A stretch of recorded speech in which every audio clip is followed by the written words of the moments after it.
Good morning, everybody. Any questions on anything we have done so far this week, or hoping to cover this week and make sure that we did cover? We're over the hump, right? We're over day three, so more than 51%, as us Bitcoiners, us consensus protocol people like to say. Good morning, Lewis. Good morning, Saksham. And again, thank you, Saksham, so much for your kind posts on LinkedIn and your contributions to class. I just really appreciate the active contribution. I can't see people's faces. When I hear your voice, it comforts me. All right. Well, I figured, Actually, yeah. I'm trying is like right after the class, the next day, I try to complete the module as well.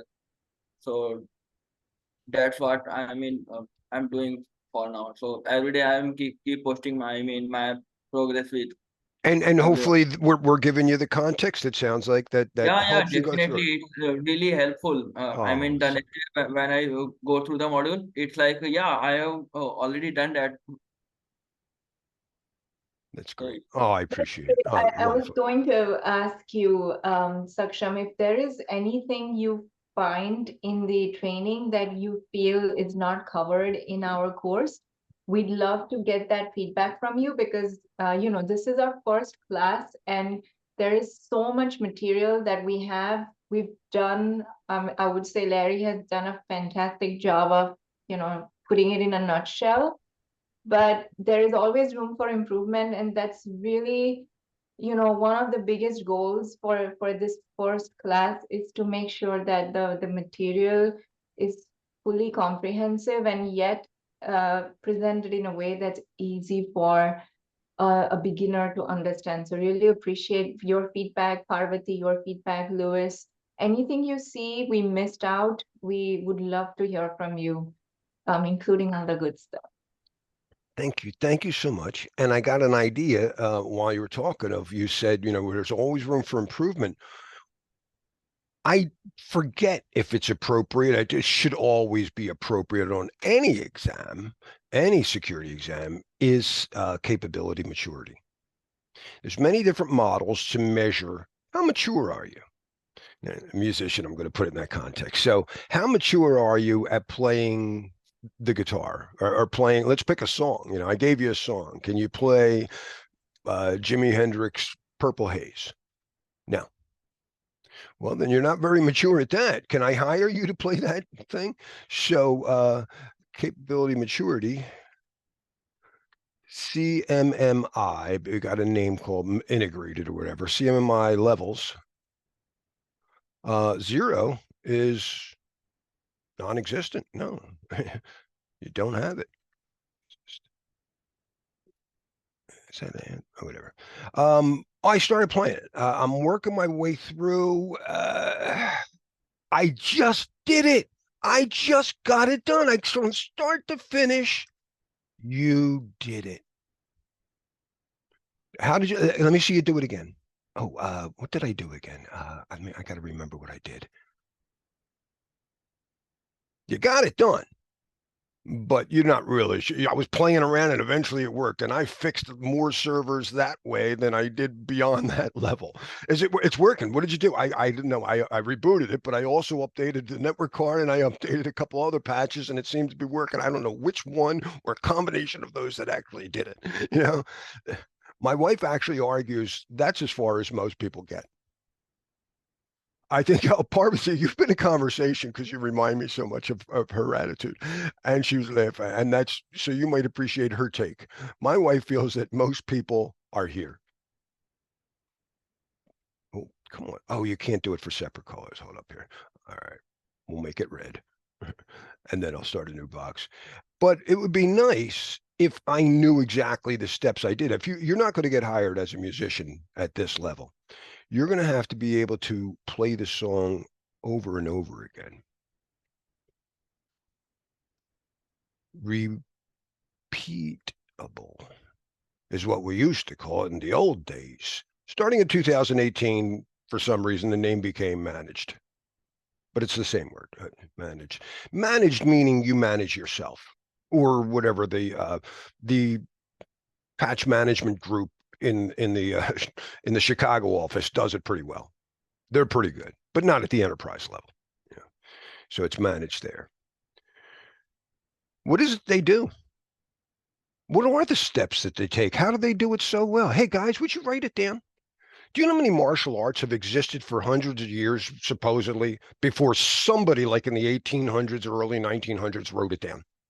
There were almost never, you might find some clay pictures or whatever, some scratching, wood carvings, but there was very little codified until the last 100 years or so where they wrote it down. And now we can say that you are defined. You're defined it in a document. Right. There's two more levels, but that's rare enough. And I'll show you how rare it is, because if you get the ISACA or one of their auditors to come in and give you and say that you got that, you'll get a certificate that says CMI level 3. Oops. Level 3 certification, baby. Oh my gosh. Oh my gosh, we got it. We made it. Our software development group. Did you hear? They got CMI level 3. We'll be able to sell the government. That's just going to be awesome. Oh, wow. Hey, I was thinking of using you guys. How long would it take you to do something? Oh, I don't know. How much money does it cost? Got me. We'll figure it out when we get there. How can you really manage something if you don't at least measure how much time and money something took you? So now you're going to go and take measurements. Now there's all kinds of measurements. You might want to measure color, size, but when you report back to people, you want to measure the things they care about too. Let me tell you about qualitative versus quantitative and subjective versus objective when it comes to measuring. I can say objectively there's 6 strings on that guitar, but why are we measuring guitars? I don't know that you guys do. We measure what we subjectively value. I just happen to like guitars. But you know what everybody measures? Time and money. That's why we always have like a COO and a CFO. That's, you got to measure those things. That's when you want to just cut to the chase here. So we want to take measured, but we typically have to define metrics that matter. Don't just measure, oh yeah, how long did it take you to get to the ship over there? I don't know, but I'll tell you what, we saw 4 dolphins. Okay, that's wonderful. Metrics that matter, and we always have to think of, oops, there's my space bar. There we go. Time. Sure, that makes sense. That's what will keep us on schedule. And cost.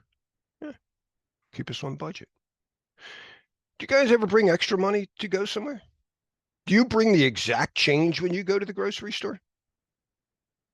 Today I use my card. It's different. It's not like in the old days.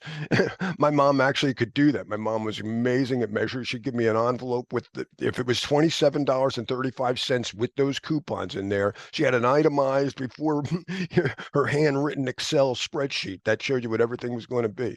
But most people didn't. They'd give me like a $30, you get $30 or whatever, 20, and you go there and you have scrap, the things that most people don't like to measure. The egg that broke, whatever. It might not have been broken. It's what are you going to do with the eggshell? We have scrap work for 2 reasons. One, you broke the egg. That's a process error.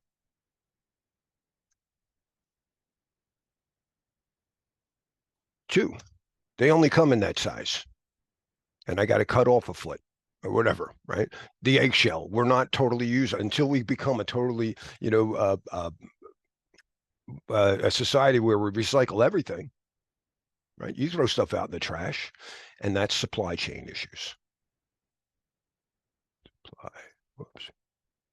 Supply chain issues. That make sense? I'll pause there.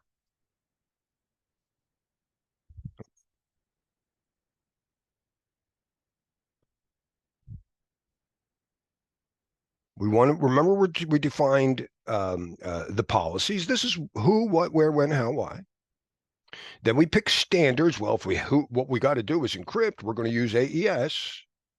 Then we tailored the standard to make sure it fit our needs. Oh, it comes in 128, but we got to use the 256 because we're using big, guy's got a big waist, whatever. And then we define procedures. Can you follow those procedures? That's what this is all about. This is all about the guitarist being able to follow. No, I can't follow. I can't read music. 2, I made it through. I read page by page and I got it done. 3, I wrote the software, excuse me, I can do it over and over again. I can play the guitar all the time. I can play that song. You can hire me for the gig. You get to this level, you can get a job anywhere in any field, pretty much.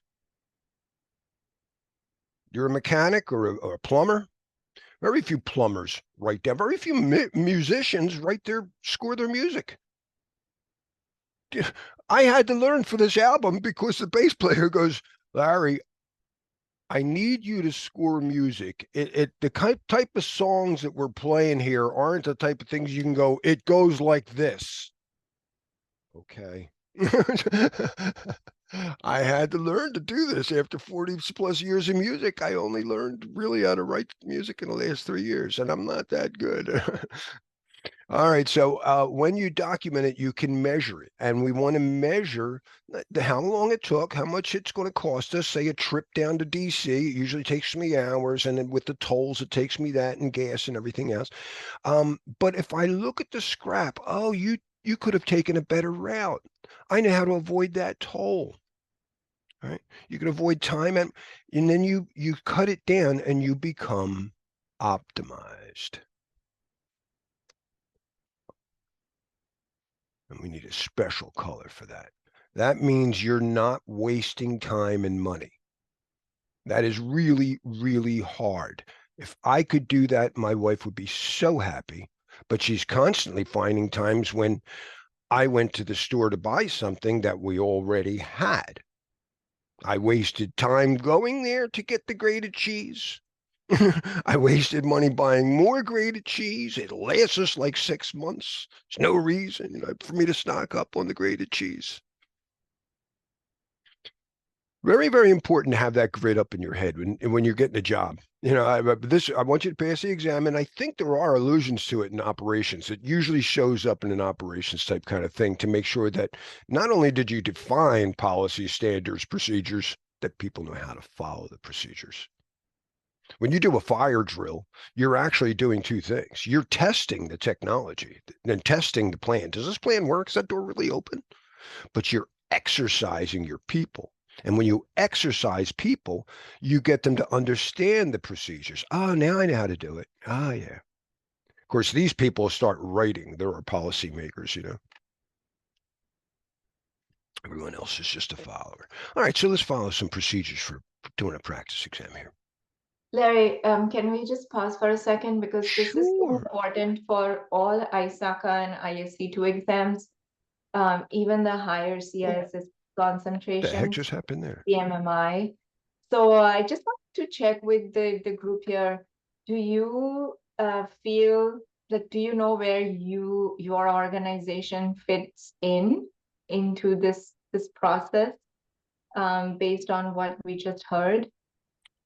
It's not what I meant to say. Because you're all working in different industries. I'm just curious to hear from you.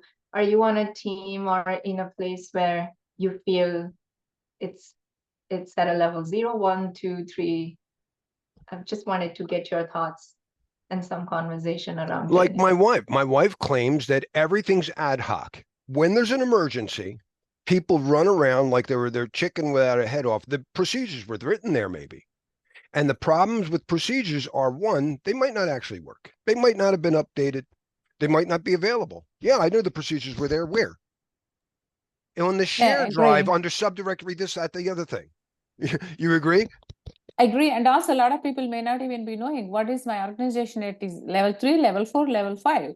All they know is, yes, we are in compliance with CMI process maturity model. but they don't really care about 3, 4, 5 until they go through all the documentation. And I'm like, who has time to go through the documentation? I'm not going to go through that. That's how it is, until unless somebody from policy side or someone audit team comes and question them. Yeah. I Especially still for think if instead of telling people you sang it to them, it still might work. They might remember it more. Yeah, I agree. I was trying to teach my daughter 50 states and capitals. She was like, Mom, it takes time for me to read all that. The next day in the school, their social studies teacher in 5th grade sang a song. Then evening she came and she told me everything. I agree. I think I was 5 years old when my mother taught me this. In the encyclopedia, Encyclopedia. And that was supposed to be Jiminy Cricket from Pinocchio. Where do I learn everything? In the encyclopedia. Encyclopedia. Anyway, made me feel special. Well, thank you. Let's try this out now. All right, but thank you, Arpita, always for bringing these things up and professionalizing things. What do you guys think about the new characters? I'm not like stealing from Star Trek anymore. We have our own. I think we need to do something with the land, air, and sea. We need to. I was thinking that this morning as I was doing my Tai Chi. I actually was. I was like, you have to describe and say, have a page where it's the 3 of them. And you can't it's really hard to get Dali to create 2 characters in the same scene. Eventually, some tweaking, you can get it. 3, forget it. No, you'll never get the right 3 characters. All right, so we are going to do domain 3. 3. Hey, there we go.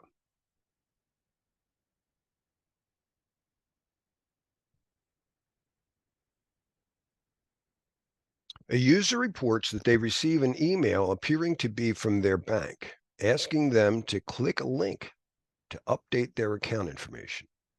The user clicked the link, but then became suspicious and closed the browser. Which of the following actions should be taken first?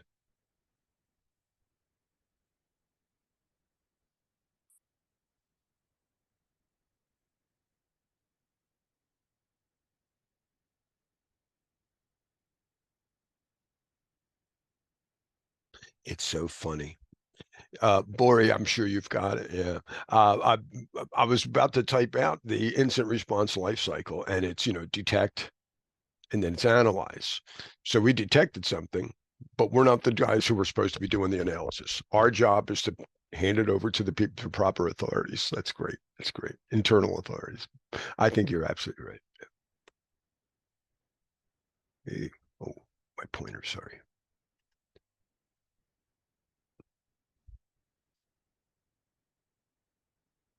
What?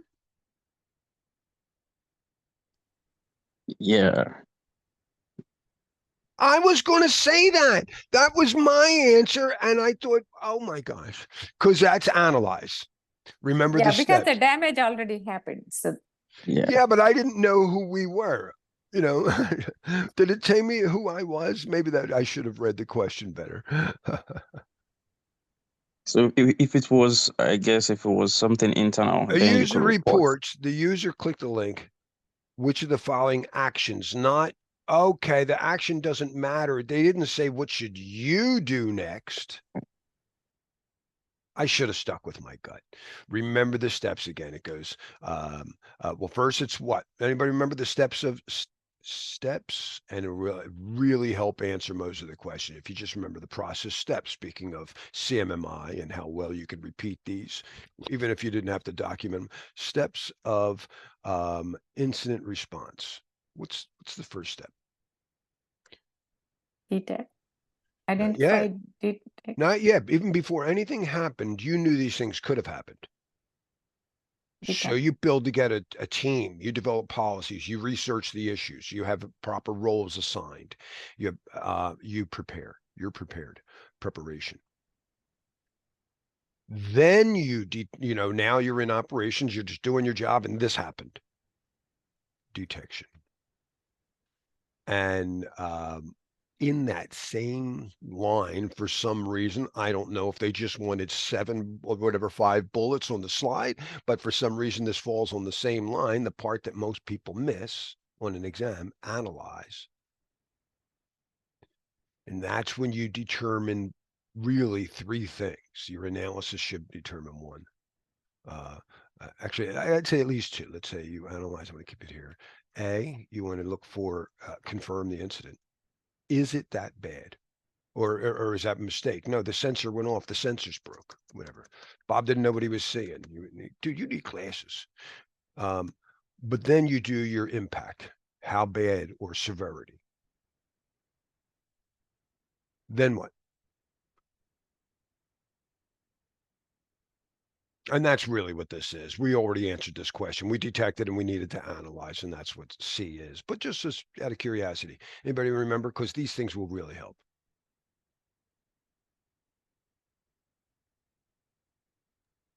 Contain. Contain. Bob clicked on the link and it's now scanning every other host machine. You're going to isolate that machine, maybe with the network access control that we'll talk about today. We're going to contain.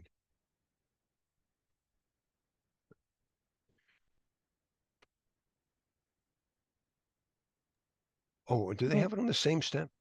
Contain. Mitigation? Now I forget. I think it's contain. It might actually be contain, eradicate, And recover. recover. Yeah, they put it on the same line. And then they do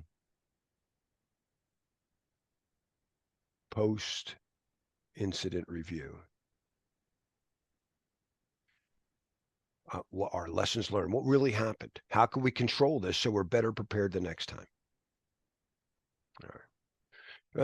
This question was answered just in the, once we detected it, we should have contained it next. And shame on Larry.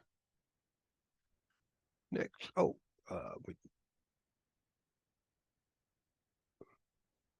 didn't we already pick that? There it goes. Okay. 2, ready.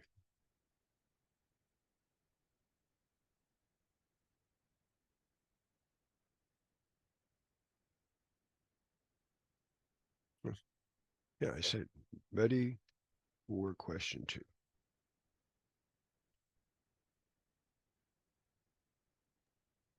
This question, the one we just did, was very, very much something that you would get on even the CISSP And and the they're C, very similar. very similar, and they're looking for, did you remember the steps? Yeah. Don't go unplugging or containing until you figure out what it is. Don't go reporting unless you have to until you've contained it. So if your containments are taking too long, then that's different. You know, you don't want to. All right. You're a security consultant reviewing a company's network infrastructure. You discover that several critical servers are not protected by firewalls. Did anything happen yet? So which of the following is most significant risk? Oh, okay. With this situation. Sorry.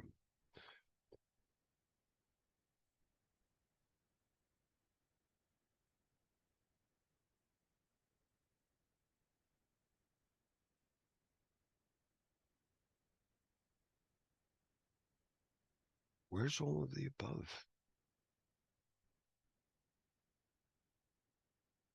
Yeah, all of the above is not there. That's why it's tricky. Probably the worst is breach. That word would cover it.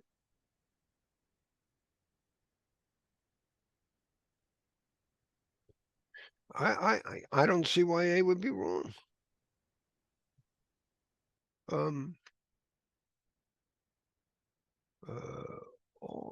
All of the above.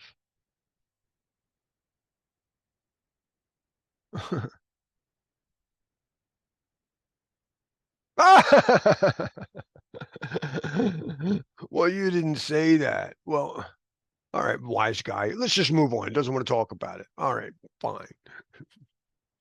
And you'll develop these, you'll notice again, not only the personalities of each AI, but like of each patch level. So you'll come in one day, you're like, something happened. You got an update. You're behaving differently today. I kind of like it. You know, sometimes you'll be like, hey, you're checking your answers, you know, something like that. And that's a cool thing somebody once said about AI very recently at a conference I was at. And they said, whatever problems you have, remember, this is the worst they're going to be. They're only going to get better, You're investigating a security incident where an unauthorized user accessed a company database. They accessed it. Okay. You find that the user gained access by using stolen password. Oh, we know this.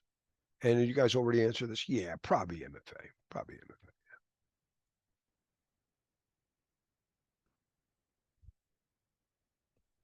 So I'm a big fan of passwordless.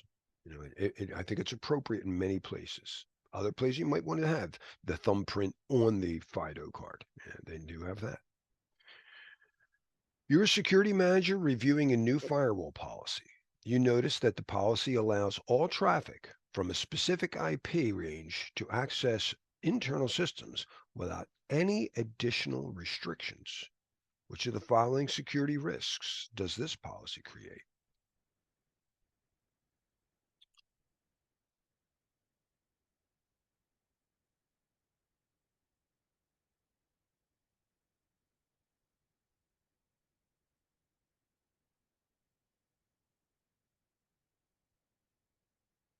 I don't think they told us enough. Watch this. From a specific IP address range, where? But to access internal systems, so is the specific IP address outside the network? Well, definitely A.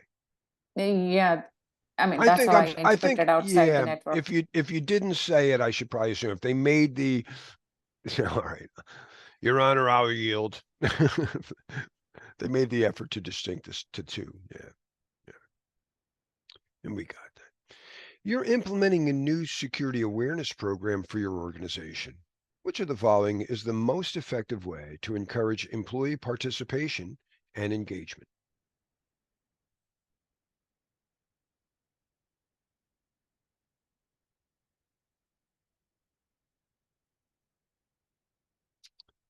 Oh, you kids today.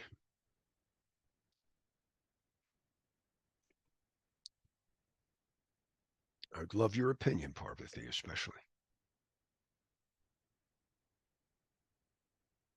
Why me? I know if you look at enterprise perspective, they do A. Right. But what did you tell us about A? Yeah, so but I personally prefer D. I just hope they read it. At least then it's on them. Yeah, If you're too exactly. busy to read the damn thing, then I'm blaming you. If you can't, I don't think they're going to want that answer though. I think the Yeah. people who are saying B, yeah, I think B makes, and it is an objective actually, I believe it's in the CISSP content outline. I don't recall it in the CC outline, but it is a classic ISC2. So let's try B. We want to make Yeah, it fun. even We B, want to I'm make it not fun. convinced. If somebody is not really keen on any training, doesn't matter if you have gaming or some other raffle or any, nobody is going there. So a lot of people are averse of training. I'm like, it's a waste of time. I don't want to do I it. hear you. I hear That's why from they do very A good most. people.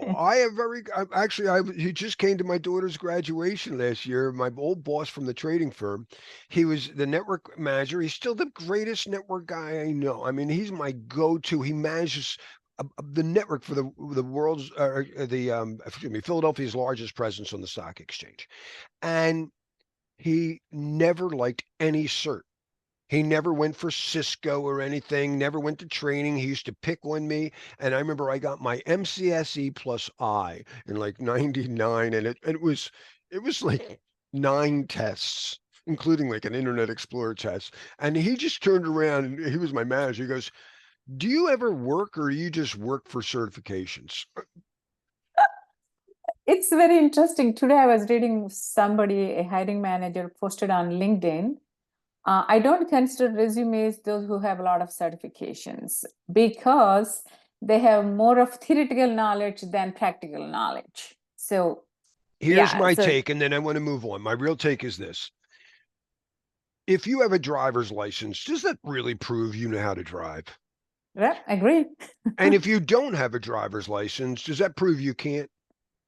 All right. Yeah. Would you rather go back to a time without driver's licenses though? I think it's a good thing, even if it only, if it protects 80%, but we still got a 20% residual risk. I still think it has its place. And that's so I think certifications absolutely have their place, and that's why I'm here. Well, Larry, can I steal a few minutes because I wanted to do this today anyways, but this is a perfect yeah, please. time. If Yeah. I can quickly share my screen over yours. Mm-hmm.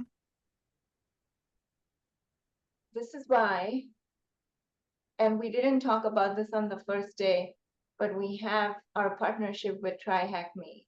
And I actually, I was taught by a professor when I was doing my MBA in, doing a both and thinking versus an either or thinking, which is, trying to find synergies between The two, superposition. That's how the Schrodinger's cat would take it. superposition. Yeah. And this is exactly what it is. And unfortunately, because of the way, the mindset is or the time constraints, people are not, fully bought on doing practical labs yet when they're preparing for their CC or CISSP. But I've spent a ton of time combing through and creating rooms and modules in TryHackMe that very well supplement what we have today. So we have our CISSP and CC lab, which is called a learning pathway in TryHackMe. And I would like to quickly share with you what we have here. So we have network fundamentals, incident response, security principles, operations, and awareness. So we have these labs for you guys to try. I personally believe that, especially in cybersecurity, having practical knowledge is essential in addition to certifications. And this is exactly what TryHackMe does.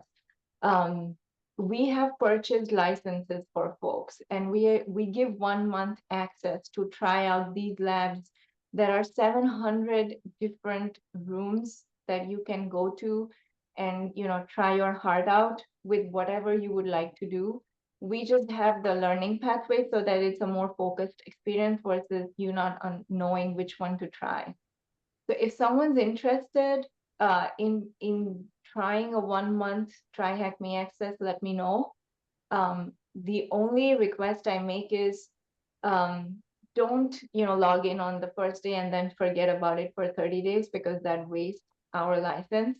So if you have time and if you're willing to use it for a month, I usually give free TryHackMe access when somebody purchases a course so that they can go along with it. But I stopped doing that because, I used to see licenses getting wasted and they are expensive.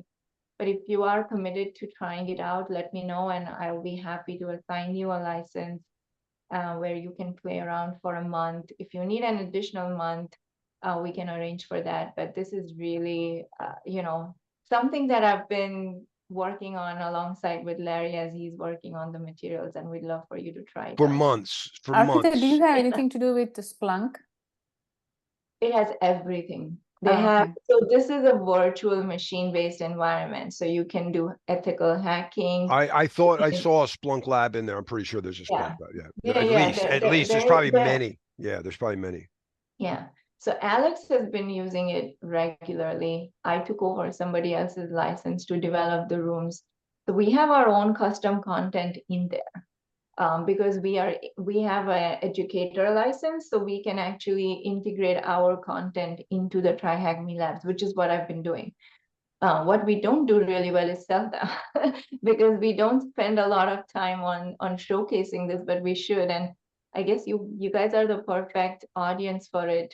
And I just wanted to steal the opportunity because we talked about certifications versus No, practical. perfect timing. Perfect Yeah. timing. So Yeah, this is cool. So Is if he? Oh, go we ahead. take 1 month or license, 1 license or 1 month subscription, does that give access to all? For example, if somebody may be interested in Splunk, somebody may be interested in pen testing and all. it's premium TryHackMe access that you get So you get access to every single room and module that they have because we've purchased premium licenses. Got it. But that's just the thing, like we pay a lot of money for them. So we want that people actually Sure. use Yeah. them. Because once you utilize them, once I assign a license to somebody, I can't take it back. So, uh, It's that's 30 days. It's a commitment of 30 days. 30 day. It's a 30-day commitment, but the CC course is perfect because I have 4 to 5 labs for 1 month. You can easily finish them in addition to anything else you want. So they themselves have pathways in there where, if you are a SOC analyst, you have a SOC analyst pathway. If you are an incident responder, you have an incident response pathway. If you are a risk manager, you have a risk pathway. So it's extensive, and it's a great resource. When we worked with the Try Hack Me guys, they were extremely generous, and they they have collaborations with universities all across UK, and they also have collaborations with middle and high schools. But I guess in the US we're a little behind. A little bit, because our children study to be Britney Spears instead of engineers. Oh, that's no, and Yeah, Arpita, thank you too. She's been working on this for sure. months, and that's a lot of meetings, a lot of going back and forth and Zoom stuff with these guys, and coordinating things and helping me. Then she has to go and educate me on how this works. So thank you, thank you, thank you. And Parvati, I think she hit the head. She's going to stay in a superposition. She's going to play it like a cool Schrodinger's cat. And for those that can work in that field, those who can do that type of um, uh, training. But as getting back to our thing, though, I think what they're trying to say here is an old line from a kid's TV thing when I was a kid. When learning is fun, it's fundamental.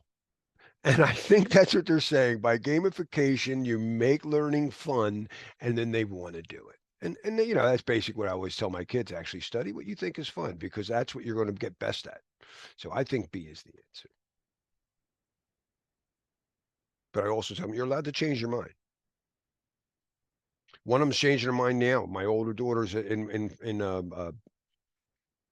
oh, with cosmetics, and she called me. It was her birthday yesterday, and she thinks she wants to quit her job. she You're a security analyst investigating the suspicious email. The email contains a link that appears to lead to a legitimate website, but the link is actually a shortened URL. Detection. Which of the following techniques could be used to determine the true destination of the link? Oh, this is a little too detailed for, I think, this test, but Uh, maybe. I think the answer should be C, using the URL shortener to expand the link. I don't know what a URL shortener is going to. I know URL shorteners can give me a shortened one. I don't know. It's like a hash. I don't know if they can dehash that. But you do hover over it. But I'm going to try something else. DNS lookup tool is Actually, back fantastic. in my academic days, I have tried to, follow up on the shortened URL. So that's why I wanted to, I selected the C option. I think Parvati, you guys have it. I think it's A, if that's your answer to this one. But it's really we didn't get into DNS, and that's how I would find out if that website matched that IP. But that's not. It's not an IP. It's an email. So that's not going to work. You can't do a DNS lookup tool in an email. I might be able to say that the SMTP, at least the mail server, came from that. And we'll talk a little bit about why. I remember when I said that so many emails are where the entry point is because we don't validate who people are. We don't have certificates for people to send email the way we're hoping to get rolled out. But we do for mail servers. Those are called mail transfer agents. So at least I could validate that it came from whatever gmail.com, but that's a big space. Now, I think A is probably the answer they want, but I want a different thing. Is this likely uh, an appropriate question? I think it's not appropriate for this test. For the ISE to CC exam. Sometimes they disagree with you, though. Oh, you're absolutely right, even though he might have been right. You got to be careful. Oh, okay. No, there's definitely. All right. I test your knowledge. All right. Never mind. And they want DNS. So then I'm going to argue. DNS lookups can validate the SMTP server, MTA, the mail transfer agent, but not likely any, not likely not, but not at all, not any email, not any subject email. Stop. Subject email. Stop.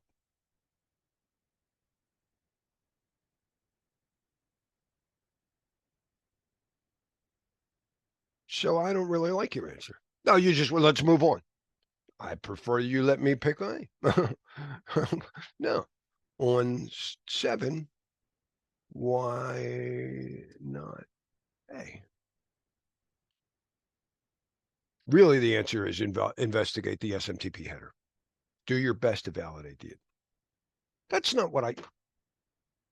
On 7. Oh, you... Whatever. You're a security engineer. You're getting these arguments. I'm not going to hold us up. But this is what you're doing when you play with these AIs. And again, I've found Claude my favorite for being reasonable at times. But ChatGPT, because I'm paid, it knows a lot about me. I didn't It even would be finish it. Yes, thank you, Sakshan, for keeping us on target here. Common web-based attacks. So we're going to talk a little bit about firewalls today. Most firewalls make decisions based on the TCP or UDP port number and the IP address. Maybe they could see some headers, but not. Are they trying a SQL injection? You got to get, after that looks okay. If you're hosting a web server, you then have a WAF, a web application firewall. That's really a proxy to the server. So you actually decrypt that TLS conversation at the WAF. Right, so now it's clear text. The WAF looks for the most common input. Are they trying to buffer overflow or whatever? Are they doing all of our basic attacks? Okay, and now I'll forward it to the server. So yes, absolutely. This better be the answer, or I'm going to report you to Google.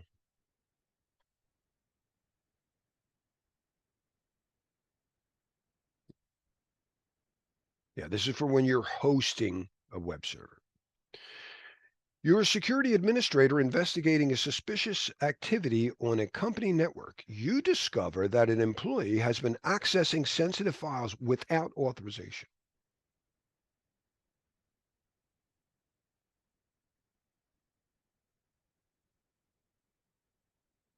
Steps of incident response.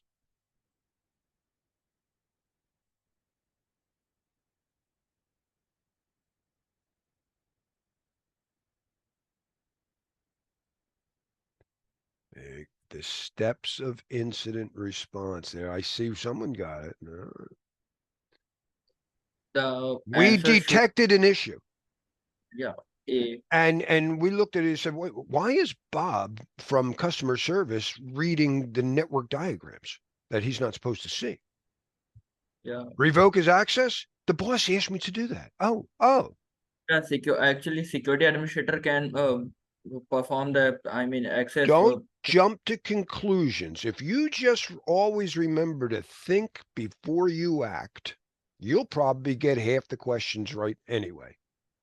You'll be in a situation on an exam and this happened. And that's, you notice this happened. You're here. What do you do next?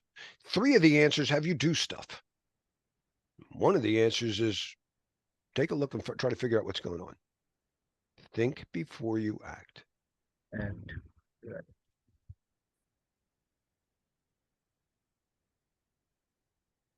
So we want, after I do my big mouth there.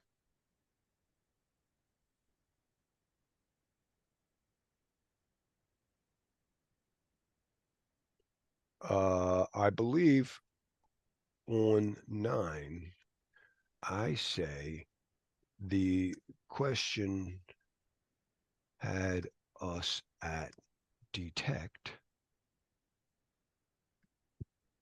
and I looked for analyze.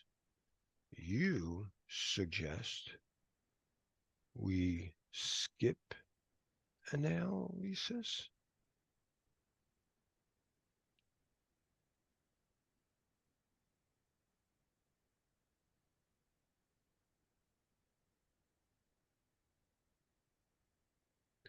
Please refer to SP 800-61 and consider that after detect, we analyze, then continue.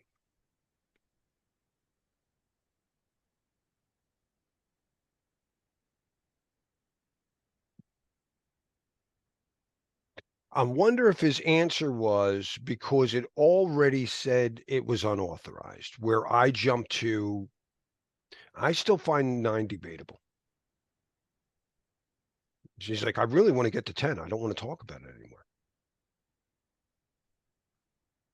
All right. Well, it's better than giving in sometimes. Sometimes they just agree with me, and I'm like, well, no, you don't have to give in that way. Argue back. You're a security consultant reviewing a company's disaster recovery plan. You notice that the plan relies on manual processes for restoring critical systems in the event of a disaster. Which of the following improvements would be most beneficial to the plan? The problem is manual. Something that isn't manual?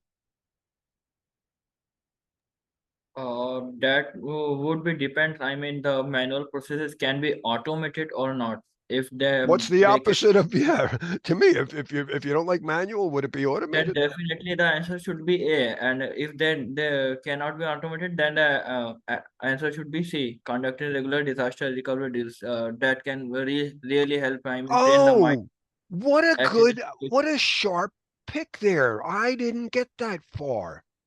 Oh, that's a great notice. We'll make them do it over again. If you're going to do it manually, then let's make sure you're trained at it.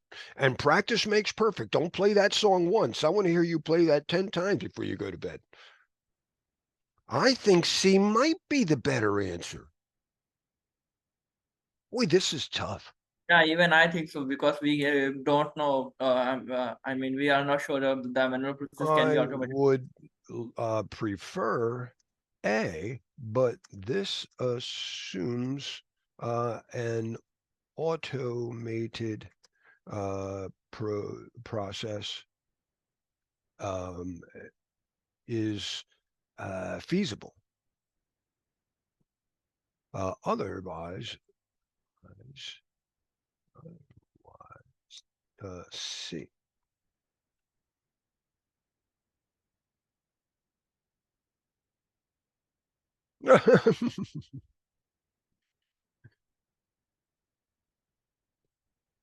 So the best answer depends.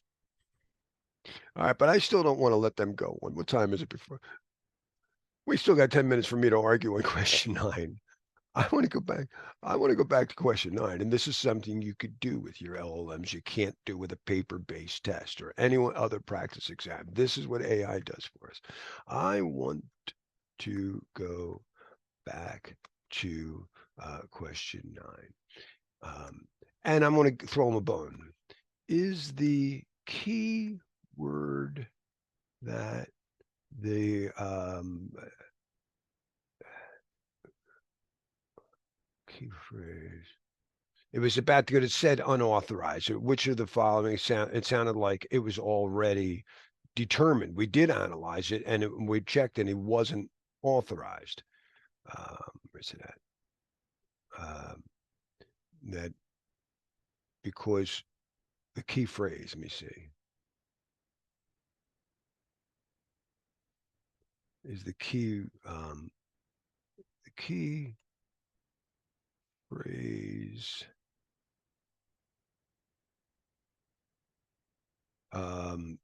imply that an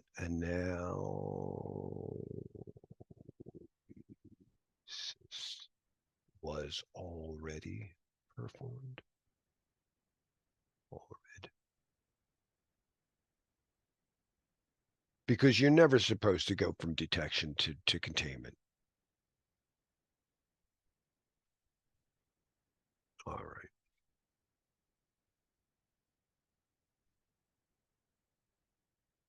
No, we already got 10. We're not repeating 10. We already got 10. Already agreed on 10. Stay with me. On question 9. If I were to detect an unusual IP address and contain it immediately before analysis at my work in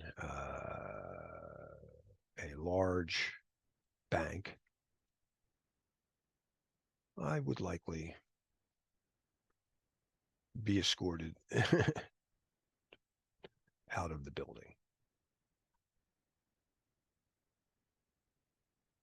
It is always detect, analyze,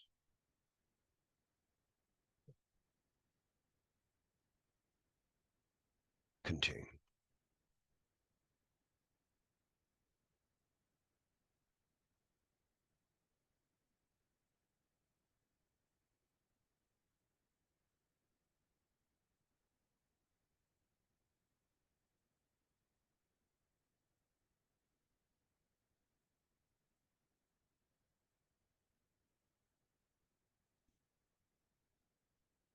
If your smoke detector goes off, do you check first or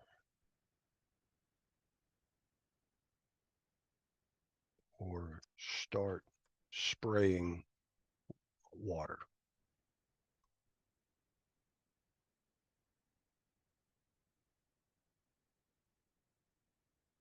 Yeah, we always confirm the report. Confirm the report. Our detection, whether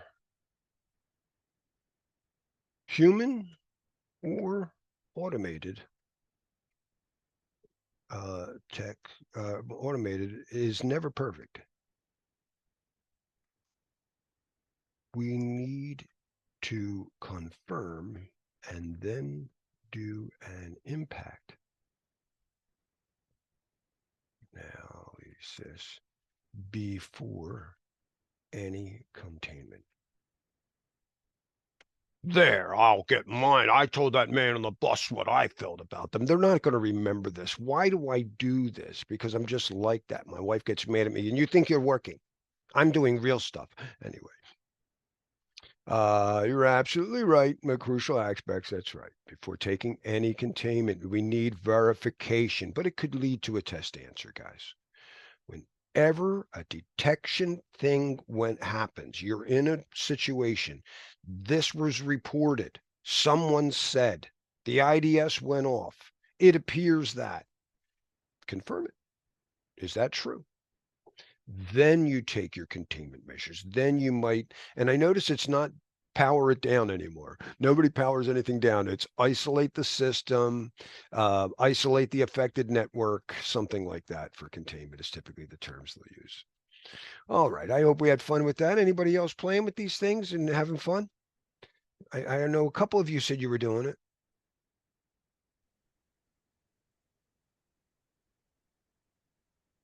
How's this one before I let you break? Aside from SP 800-661, what other standards are appropriate for a CC candidate to candidate, all right, to be aware of.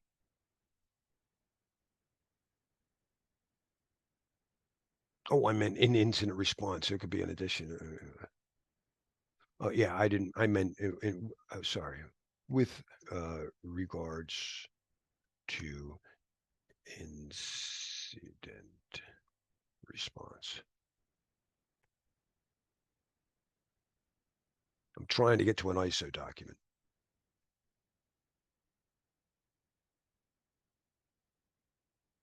That's not even right. It's 861. Well, he's making mistakes here. And yeah, this was out for years. That's right. It's been many, many years. And they even have like a Linux distro that you can use, the forensics analyst toolkit, the FTK or something like that. That's freeware. All right. So, Larry, yes, Lewis, how are In- you, sir? I'm not too bad. In that question, I've been thinking, once the employee was discovered to have had access to sensitive information, And it was surely that was unauthorized. No, you're right. I was being a nitpick. I got the answer wrong and I wouldn't let the teacher go. And everybody was waiting. Can we just break so we can have the donuts and the cookies? And Larry keeps arguing with the teacher and we don't care. I believe that they're right because they already said, where's it at?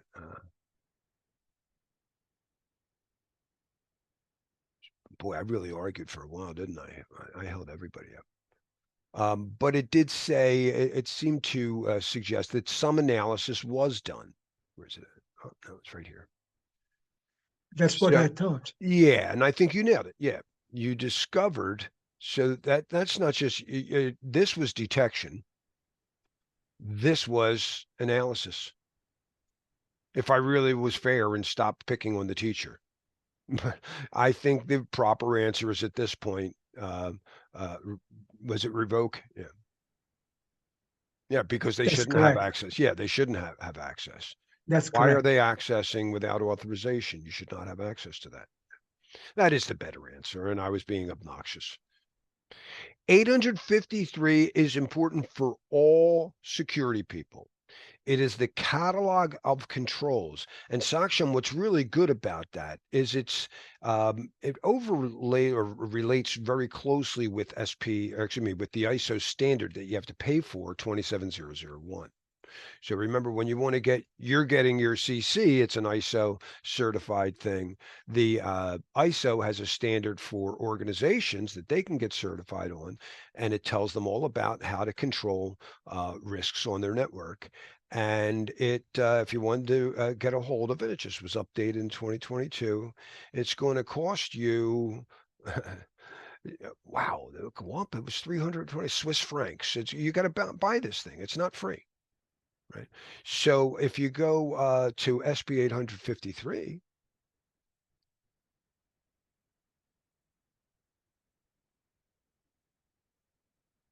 download that, they have a mapping in the back of how it relates to 27001. Because it's not the same right here. But it's free. It gives you the same, not only how those controls work, but what we call it at our restaurant and what you'd see it on their menu. Yeah, here at the Denny's, we call it this, but at the TGI Fridays, it's called that, and that's wonderful. It's the same meal. It's just that, oh, we have a 20-page menu and a 27001 has a 14-page menu. Everything's on one of 14 pages, 14 series of controls, and SP 853 Rev 5 has 20. So, but it's the same stuff and it's free.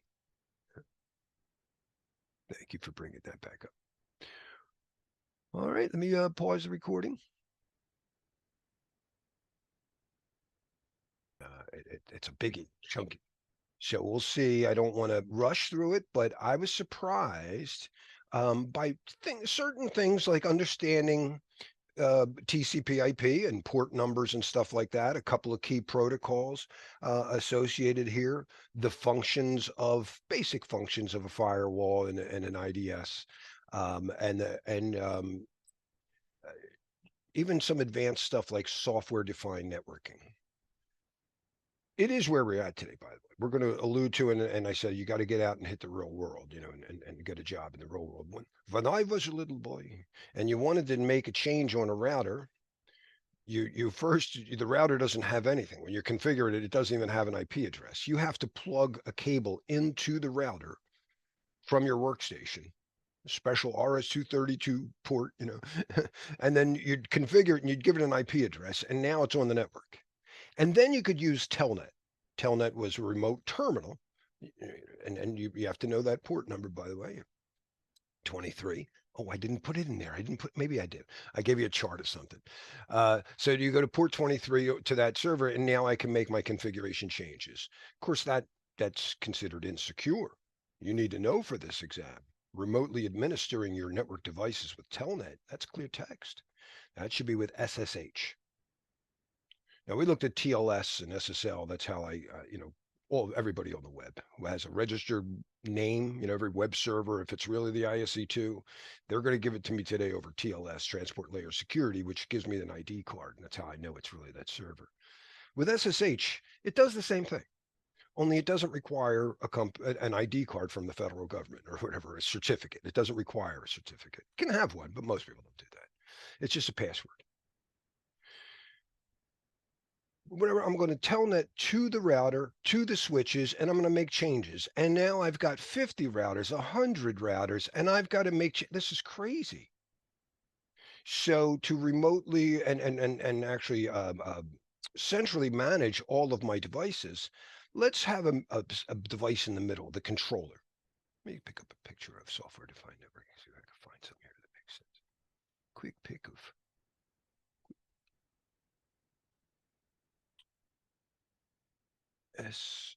we have one in there, but yeah.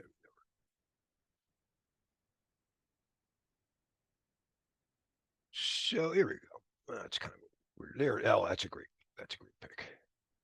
So instead of talking to all the individual devices, me telnetting to the individual switches or routers or whatever, we add in a central management server. It's called the controller. That's a key word for us, isn't it? Because we like to implement preventive detect and response controls. Well, this is where you'd go to take control. And if somebody wanted to hack your system and take control of your network, they would probably target the controller. Makes sense. They get control of the network. But it's not just me telnetting to it.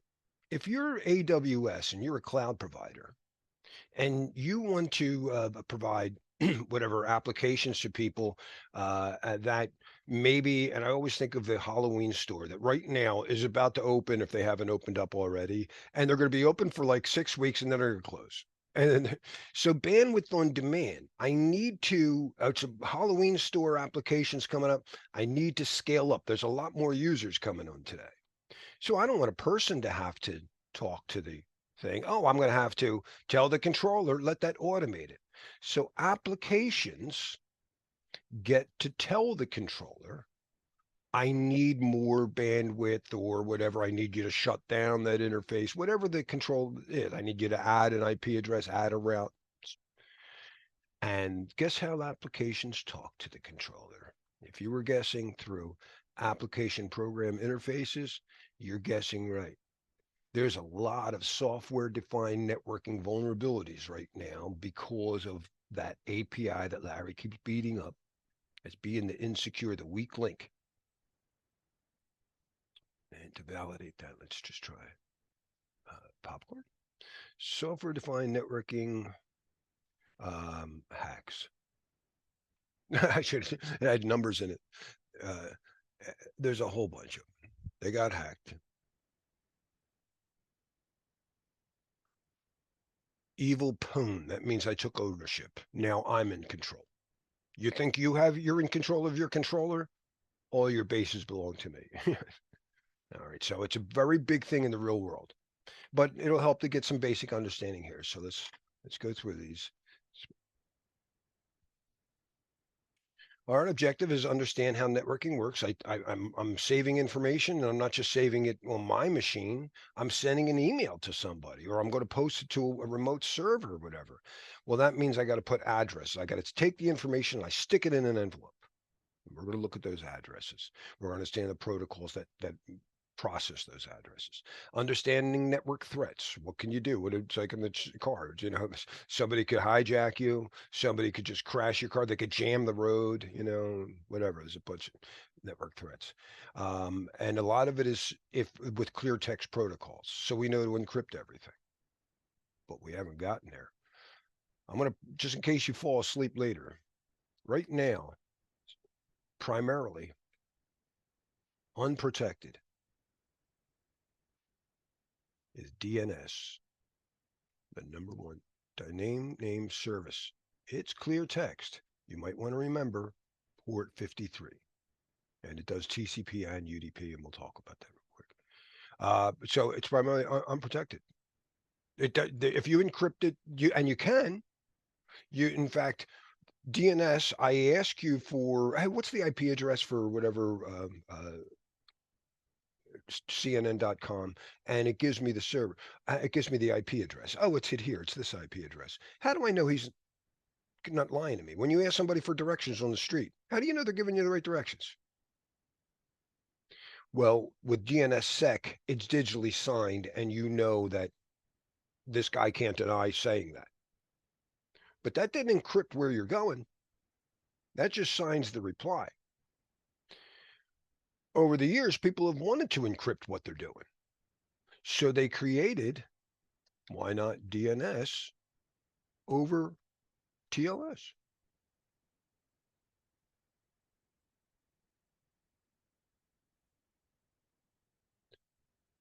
And when you start a new application, like web traffic is always on 443 for TLS, and whatever mail is going to be 465. That's what they reserve for. Okay, what's DNS over?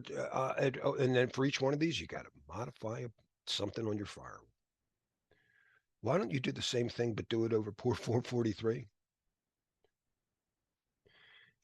DNS over HTTP. They're the same thing, but not everybody runs it. They're not. This is for encrypting, but not everybody does it. So let me put next to here for confidentiality. Confidentiality. We'll just leave it at conf. You would do these. And actually, this isn't popular. Nobody wants to modify it. This was 2016. This is 2018. Your browsers want to do it. Chrome and all those guys, they try. So if your network will allow you, they'll do that. But if you want authenticity and non-repudiation to make sure the reply is authentic, we want to use DNS SEC. And again, that just signs the replies.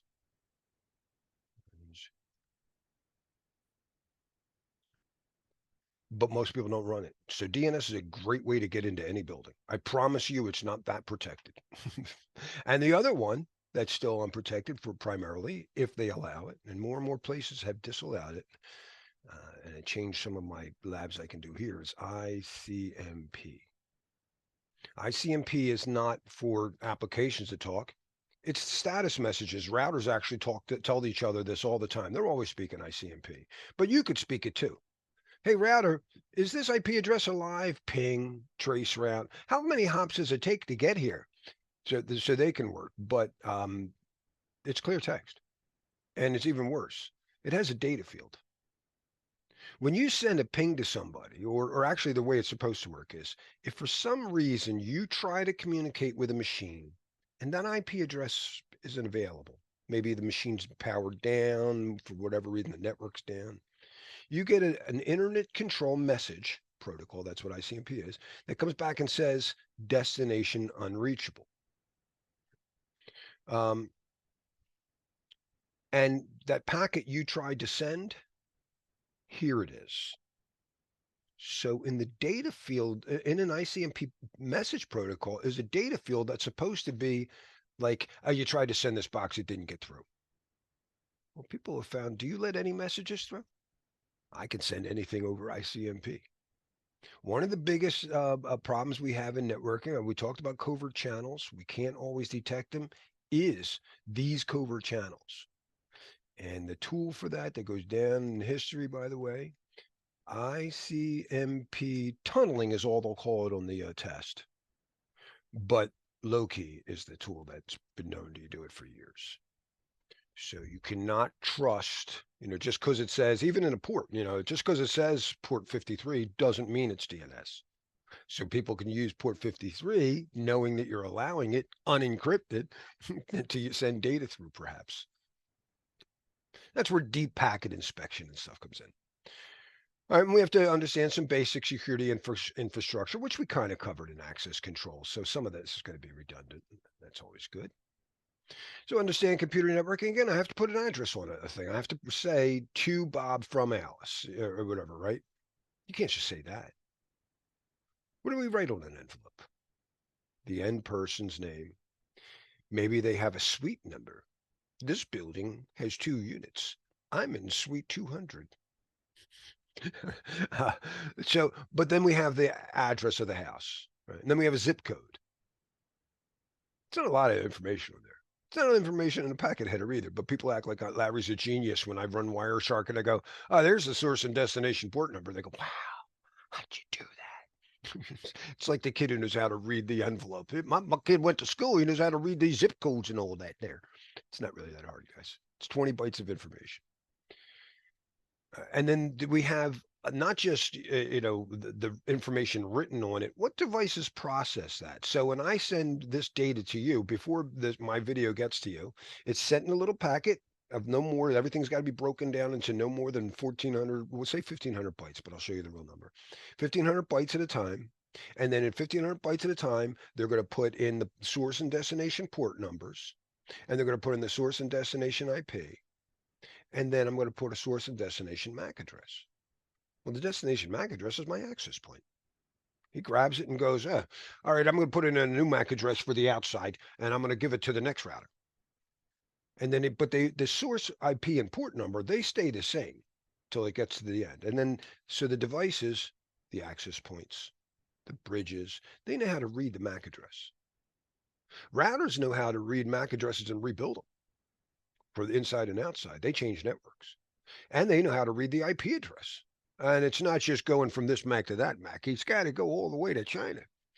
And we have devices, and routers can do that too, is read the port number. Not only did I get it to the proper machine, I know what application on that machine. It's got to go to the Firefox, his first instance of Firefox, not the Chrome. Don't let Chrome have it. So that's what port numbers are for. And our inspection tools like IDS, intrusion detection, and our firewalls know how to look at all that information. Is the frame? Well, they don't typically process frames, but they do look at IP and port, and they can look behind it. Oh, it says it's DNS. Let's make sure that looks like DNS behind it. It says it's ICMP. What's in the data field? That's not our job. And that's where deep packet inspection comes in. Just like when they read the mail header, they can read it's from this mail server to that mail server. It says that end user, What's in the mail? That's not my job. Firewalls don't inspect your mail. You need another type of content filter. Local area networks, where you set up in your building, right? And they were yours. You had a defined perimeter. The reason I recognize that machine is because you plugged it in and it got to talk on the network. That's all you did. That's all you got to do. Plug in the network and you're in. In a wide area network, in the old days, it was always phone lines. That's how you dialed in. And just because somebody knows my phone number doesn't mean I'm letting them on the network. So one of the big differences in WANs versus LANs originally is we always authenticated. And we talked about this yesterday in a WAN. Wait a minute, what's your name? Give me the password. Clear text? We went from PAP, encrypted, CHAP, but today it's EAP. Now we do EAP on LANs, and we could do that same type of control.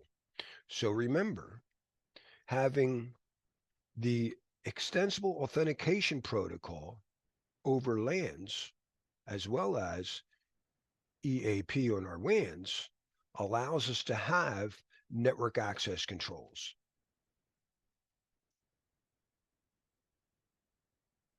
Or NAC. These are you even allowed on the network? When we were talking about certificates for like, SAML or whatever, that's for an application. Can you see the whatever the customer service app? This is, do you even get on the machine, on the network? And with zero trust, this is more and more what they're talking about. I'm not going to let you just get on the network because you plugged into the switch. That's typically what we did. Now we just assume, I don't care in or out. There's no perimeter. And that's what they typically mean by zero trust. Authenticate network access. All right, we have metropolitan area. I wouldn't worry about those. Personal area networks. I don't remember seeing it on the exam, but this is my Bluetooth stuff that I have at the house. Sometimes it can get pretty complex. There's attacks against it, like bluejacking and snarfing and stuff, but that's for another class. All right. Also, the the topologies, like a bus. When I first started for Ethernet, you would have a wire that ran like, I think it was 1,000 meters from one end of the building to the other. And then when you wanted to plug a computer in, you cut the wire, you put in a T connector, and then they were in the bus. It was crazy. We don't do it anymore. It's not clear. Star topology, what we mostly do when you have a hub and everybody plugs into the hub. You get us this star. A ring topology was very popular in the when I was at IBM because they created token ring network for LANs. Died in the late 90s. But it is how we do our wide area networks in SONET. That's the synchronous optical. That means it's fiber optics network. And these are large, I think it's like 28 kilometers around cities, large cities. Mesh topologies are when I have multiple connections, typically in high redundant server areas where if this link goes down, it can go through that link or whatever. And hybrid is typically what most larger organizations will do when their servers are internally hosted. As far as cloud, I think they do more and more mesh.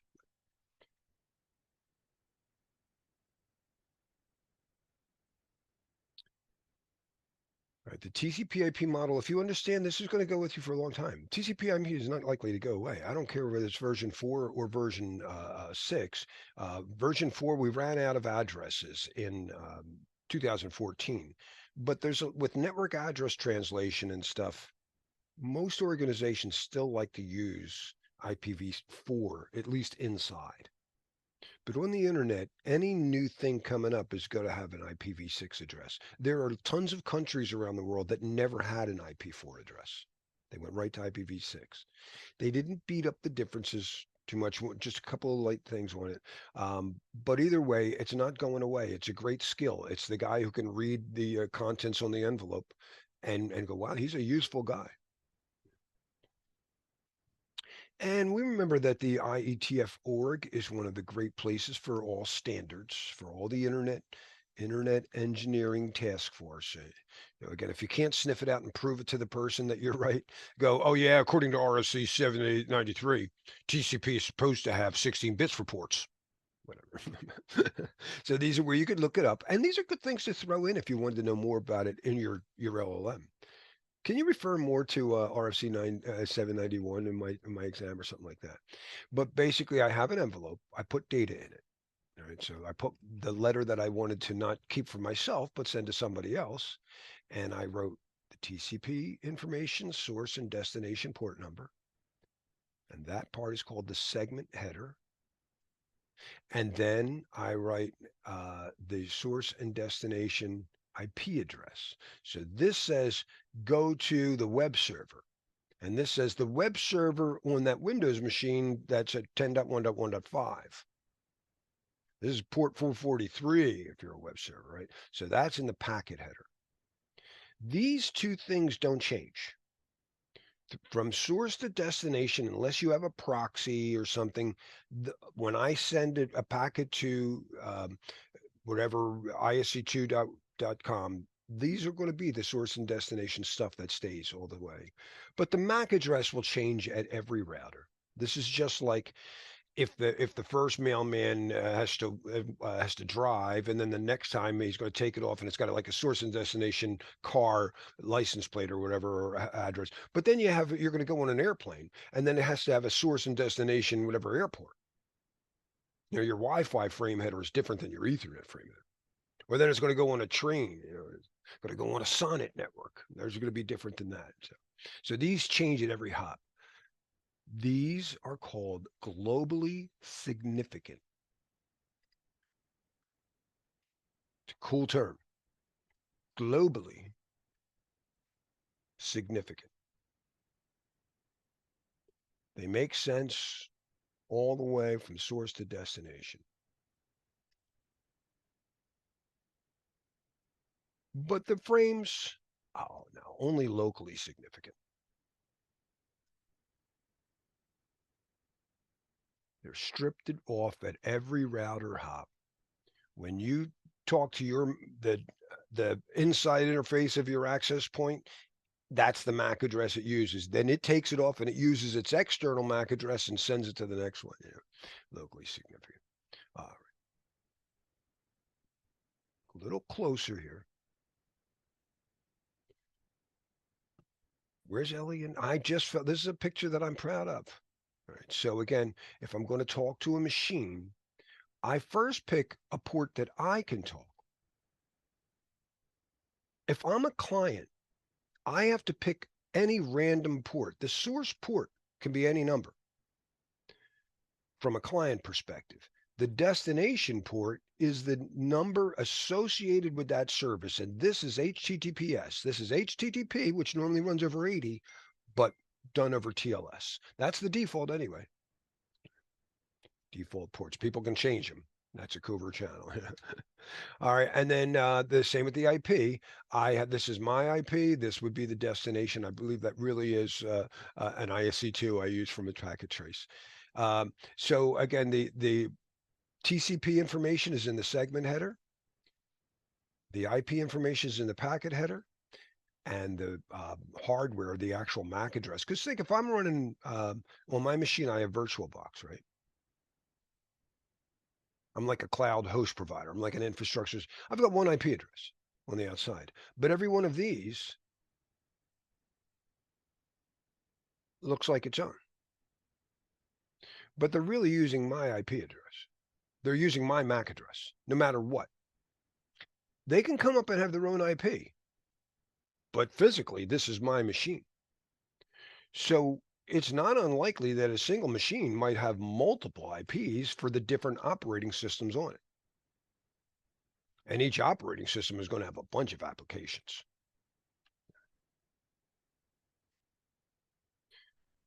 Old legacy thing that's still on the content outline. What's the difference between store and forward and cut through? In a frame header, the source and destination MAC address, early bridges to be fast, read the frame header, the destination, and forward it. But at the end of this, it says FCS is a frame check sequence. It's an error detection, and they were forwarding bad frames. If you read all of this and make sure you're doing store and forward, old stuff, but they said it could be on the exam. Store and forward versus cut through.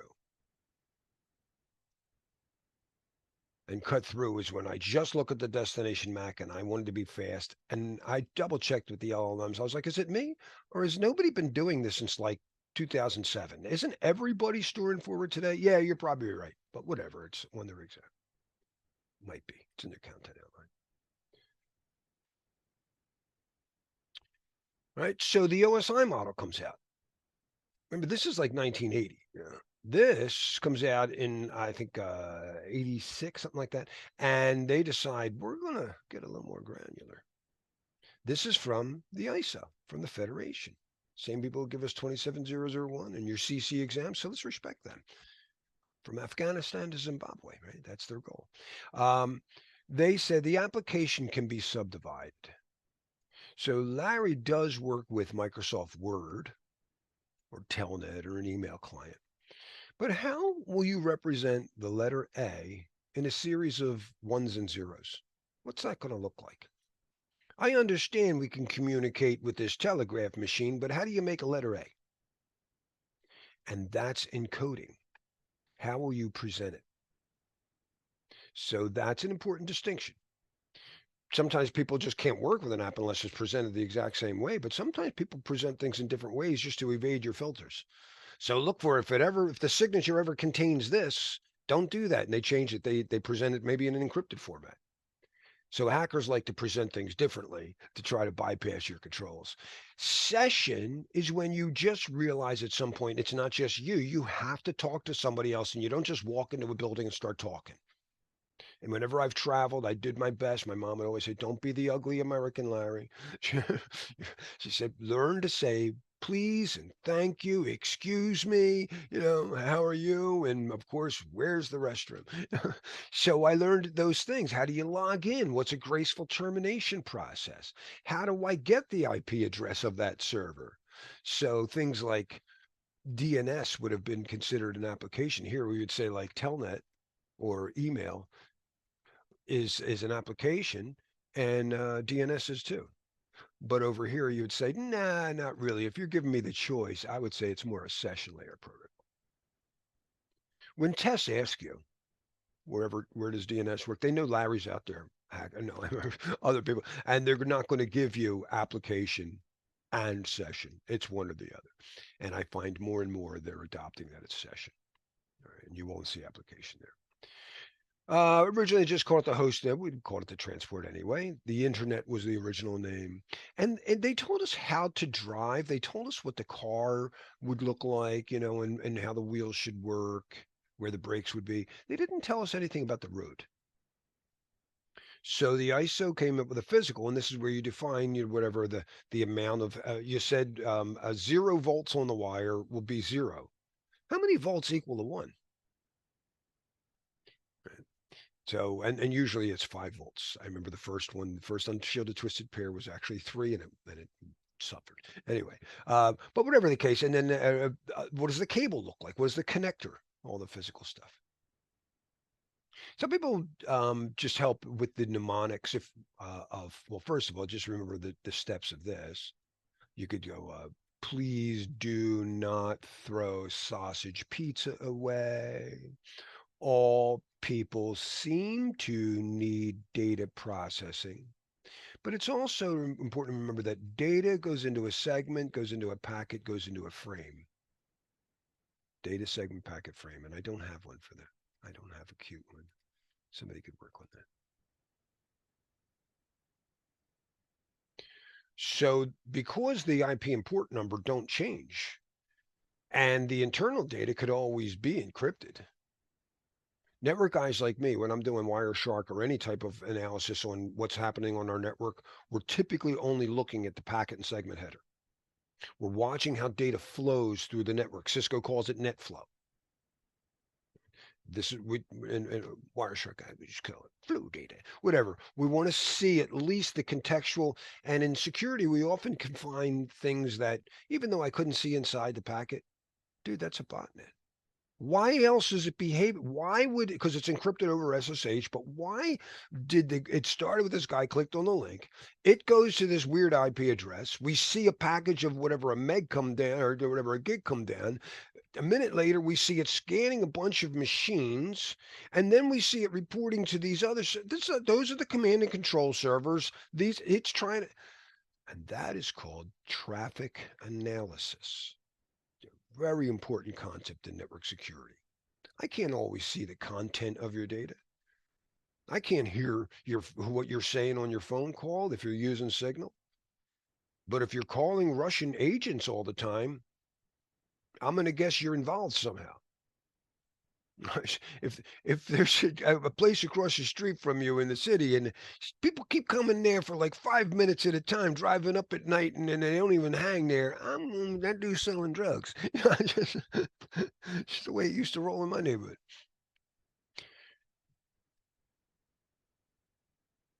are transport protocols that an application uses. I've been saying TCP, TCP. You can use UDP. In fact, DNS, when I say, oh, what's the IP address for whatever, internetworkdefense.com? That's a DNS request most of the time.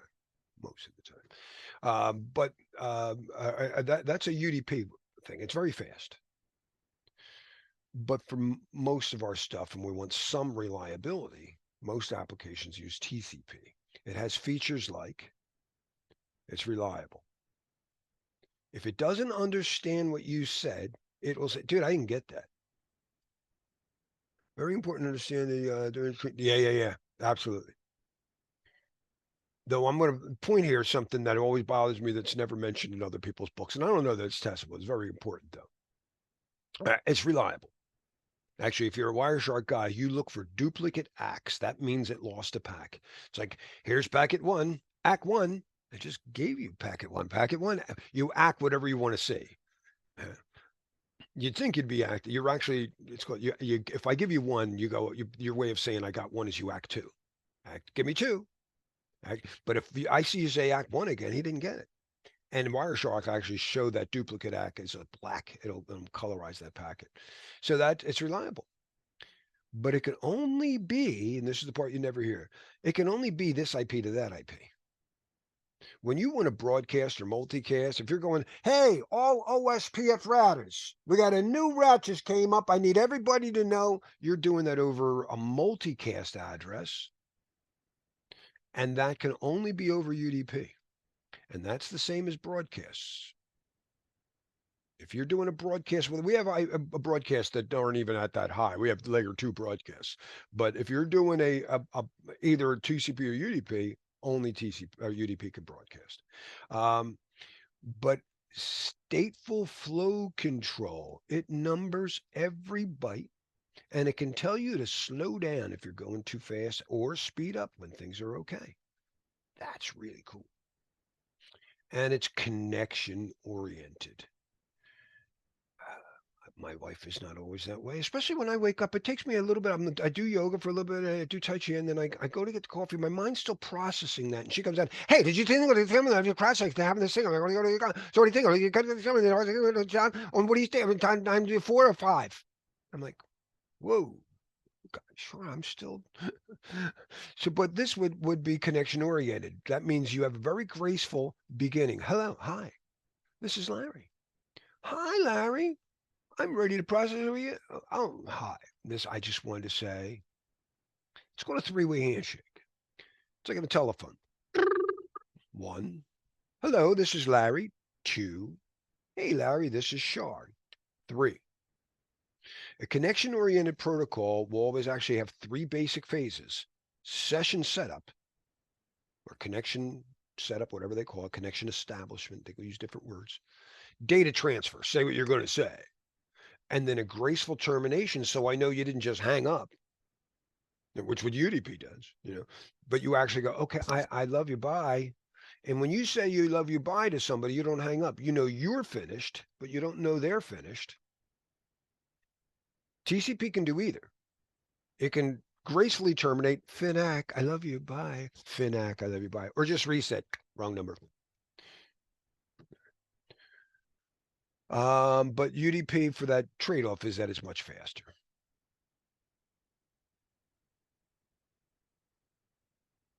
All right. I was surprised to get some common port numbers. Oh, I did put Telnet in there. Okay, I did put Telnet. But we know that Telnet is clear text, and we really should be replacing that with SSH. So that's, I was surprised to get a couple of these. So that's file transfer. At least they didn't ask me what it's for. Did anybody get that deep? I don't want to go too far down that rabbit hole, but why do we have 2 port numbers?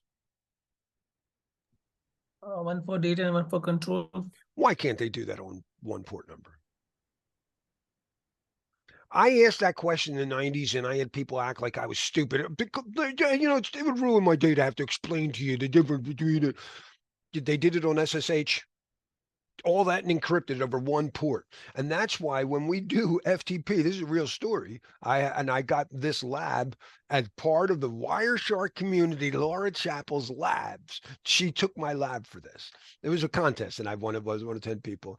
You could do SFTP to replace it, and that works great. So over port 22, but that doesn't use certificates necessarily. I need to have federated, like TLS. Can't we do whatever TLS? FTP S. When S is at the end of a protocol, it means we're using TLS. S is in front, means we're using SSH. But this also requires 2 certificates. It is a nightmare near impossible to set up securely. And the one thing they edited out of my lab was, I had like so a question. You had like 5 questions. Which were what port did you notice? Blah, blah, blah, what did you have to do? And then my like line 6 was, why the hell would somebody ever implement this? And like, no, we're taking that out. But for actually for compliance, there are some places that do audits and didn't accept it. And they had to do FTPS, and I really think it was the auditor's mistake. I don't think any real.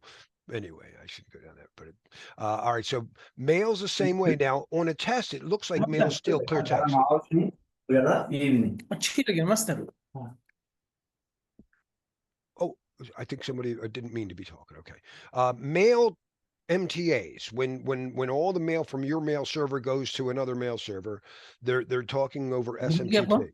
भूख लगी है तो अपन नहीं अगर भूख लगी तो हाँ I'm gonna have to mute somebody. I think Bhavesh, you need to mute. I mute him. He can unmute. All right.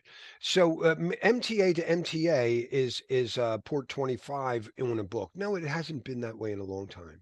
That's not true. We actually have been encrypting it over TLS for many, many years. You'll never pass an audit that way. And it's usually over 465, but I don't recall anything asking me that. But 53, a major hole, you will definitely get questions for that. Oh, things happen. It's all right. Larry's made every major mistake, so don't worry about it. Every innocent mistake. Port 53, though, whether TCP or UDP. So UDP is typically for standard queries when I ask, what's the IP address?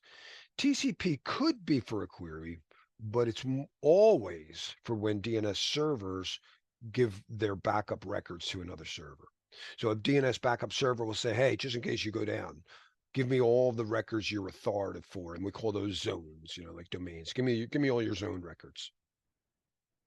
That's actually a great attack in the old days. People now secure that.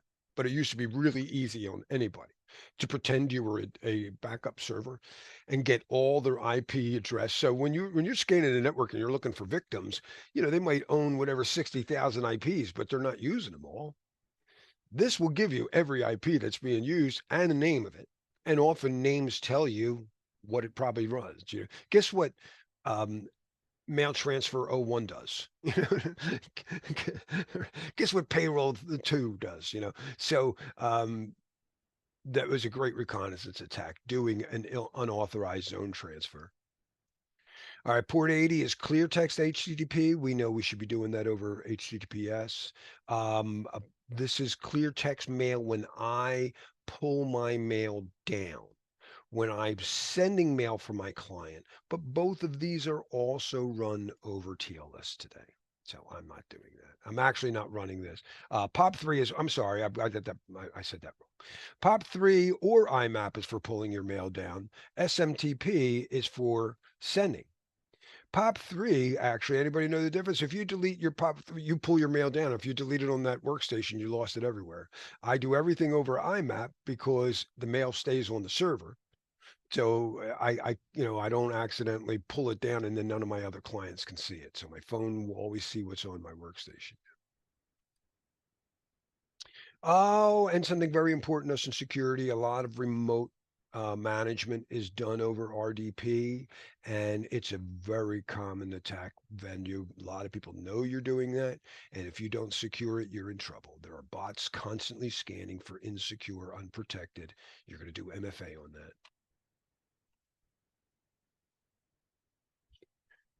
our IP addresses, spaces. We don't have to get too big on this, but we know that that I mentioned we ran out of IP4 with 30. I'm going to give you a quick little tip here, how to guesstimate the number of something in bits. For every 10 bits, it's about 1,000. So if I had 10 bits, I'd have about 1,000. If I had 20 bits, it's about 1,000 times 1,000, about 1,000,000. If I had 30 bits, about 1,000 times that's about 1,000,000,000. With 31 bit, it would be 2 billion. 32 bits, about 4 billion addresses. I'm not even going to go there with this. That's a large number. That's a large number. We're not going to run out of addresses anytime soon, I suspect. Who knows? Watch our AI agents eat that up. Now we had to go to 256. Now, supposedly, and don't fall for it, IPv6 was going to have native security support for IPsec. Didn't work. So that necessarily doesn't work. We're not going to, but people might tell you that. I didn't see anything that made me think that was supposed to be true in the test either. I think they know it didn't work.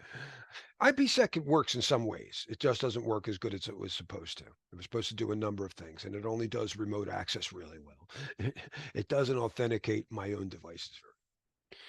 All right, network and address. Let's take a look at my address. Very handy command in a Windows environment is ipconfig. It's my IP configuration. And this is I've got a few adapters because I'm doing other stuff here, but this is my basic. This is what we're looking at. Oh, we get a better color here.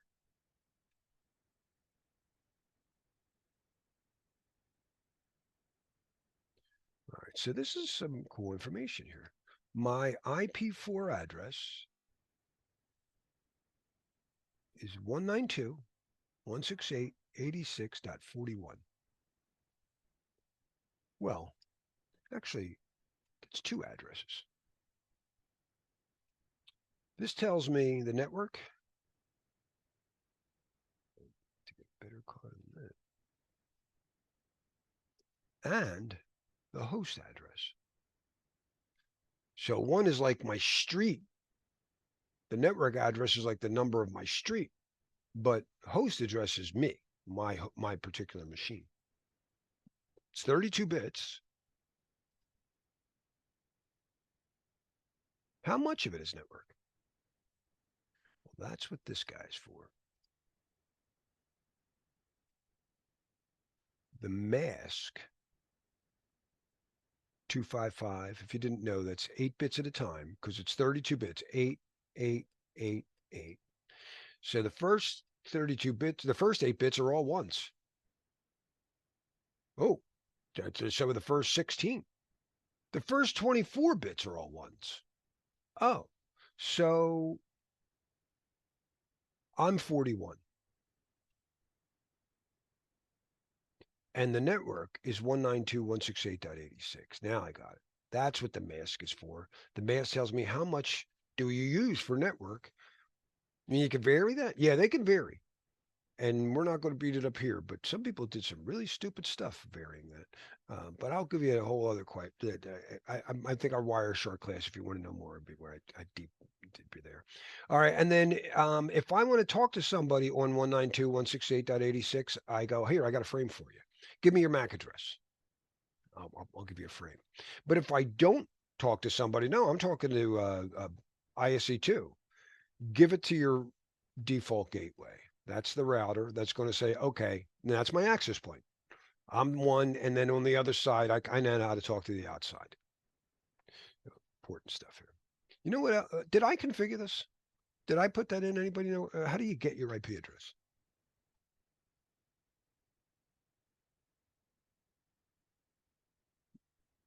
I just plugged in, and it just got that.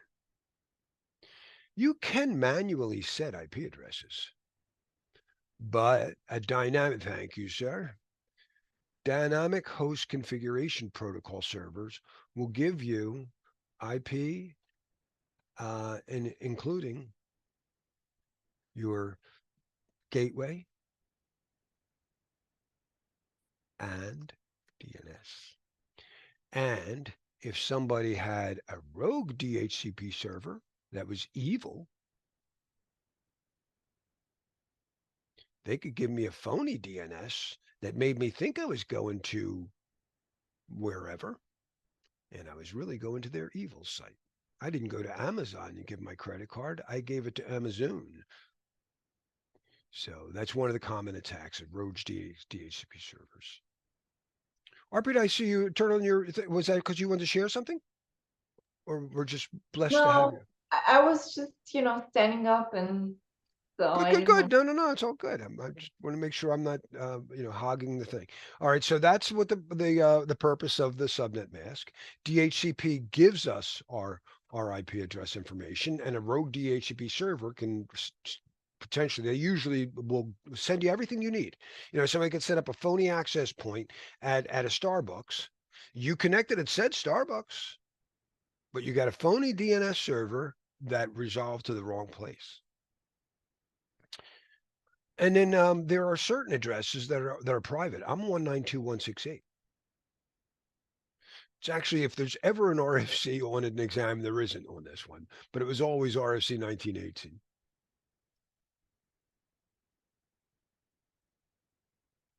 And it's all about the private addresses, and it's all about why 192.168 and 10 dot anything 172.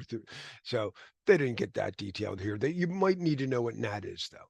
Is network address translation a security feature? Does this do any security? The fact that nobody on the outside actually sees this address. Whoops, actually sees this address. In fact, what do people see on the outside?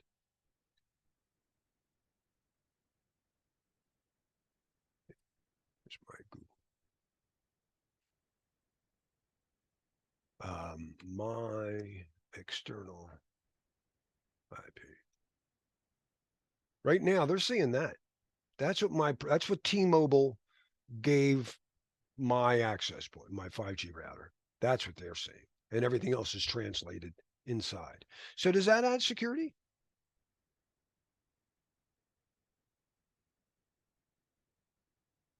I would argue it does. I wouldn't say that it's the only thing I would use. No, don't worry about it. We got NAT. But it definitely makes some attacks a lot harder. I can't see your IPs. I just get one IP to attack. I don't know DNS resolver. Yeah, so absolutely, it helps.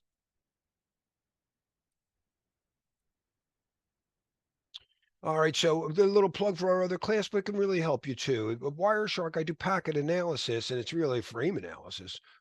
What about Pat? Lewis, we're not going to get there too deep, but just so you know, I lost a bet because Pat is a Cisco word. And in the RFCs at the Internet Engineering Task Force, it's not called Pat. At least it wasn't in 99. It was called one-to-many NAT. But what he's saying is a single IP. I have one IP on the outside, and it's translating to whatever. I might have 50 live IPs with my light bulbs and IoT stuff. So that's not just the one IP to one IP. It's one IP to many, but they're separate because the port numbers are different. So that's what PAT stands for, port address translation, but it's a Cisco term. As far I haven't checked recently, but I had to buy a case of Guinness because I thought he was wrong. Stupid Microsoft guy. He goes, we could do a one-to-many NAT, and I go, I think that's called PAT. And we bet anyway. So I lost that bet. All right. So when I do Wireshark, I can see, because you can't encrypt this information. I can encrypt what's in the envelope, but I can't encrypt the outside information. The IP is always there for us, and the port numbers. And I was talking to whatever I had for my browser, but when I went to the server's well-known port number, and then any application data behind that. And in this case, we added a little wedge. You can think of TLS as it's still transport layer, but it's making the envelope, guaranteed delivery, and it's really thick. No one can see through it. But the same data gets put in there, which is when HTTPS means it's HTTP in a thick, protected envelope. The great thing about Wireshark, by the way, is the display filters. So up here, I didn't even have a filter on there. But I could say something like, just give me TLS traffic, and we'll see some of those. It's how you make it real. A lot of people have opinions. Wireshark proves you with evidence. ICMP, I told you, is mostly spoken between routers, but they are sent in several situations. The destination's not available, or you cross too many routers. That's the hop count or something, and they call it time. Time exceeded in transit, and we use this to ping. Just, hey, is this guy alive? And how many hops did it take? That's what traceroute does. I set it to 1. The first router goes, no, you can't get there. Okay, there's 1. Set it to 2. The next one goes, you can't get there. And eventually, hey, it took me 12. And that's how, and I hear all the routers in the middle. And like TCP and UDP, it is placed inside an IP packet, so it can be abused. People could ping or trace route unauthorized. Why are you tracing my network? It could be as denial of service. We just overwhelm you with pings. And it can create covert channels because of the data field. I can also use it as an application like low-key I mentioned. You can't turn it off, not everywhere. You're going to need it. So you have to figure out the best way for you to control it. I think what's becoming popular as best practice now is, in fact, let's try traceroute just for the heck of it. Microsoft, by the way, if you're curious, uses TraceRT, which is ICMP out and in. The actual trace route utility is a UDP packet on the way out, but doesn't matter. It's the ICMP message on the way back that matters. And let's try my Internet Network Defense.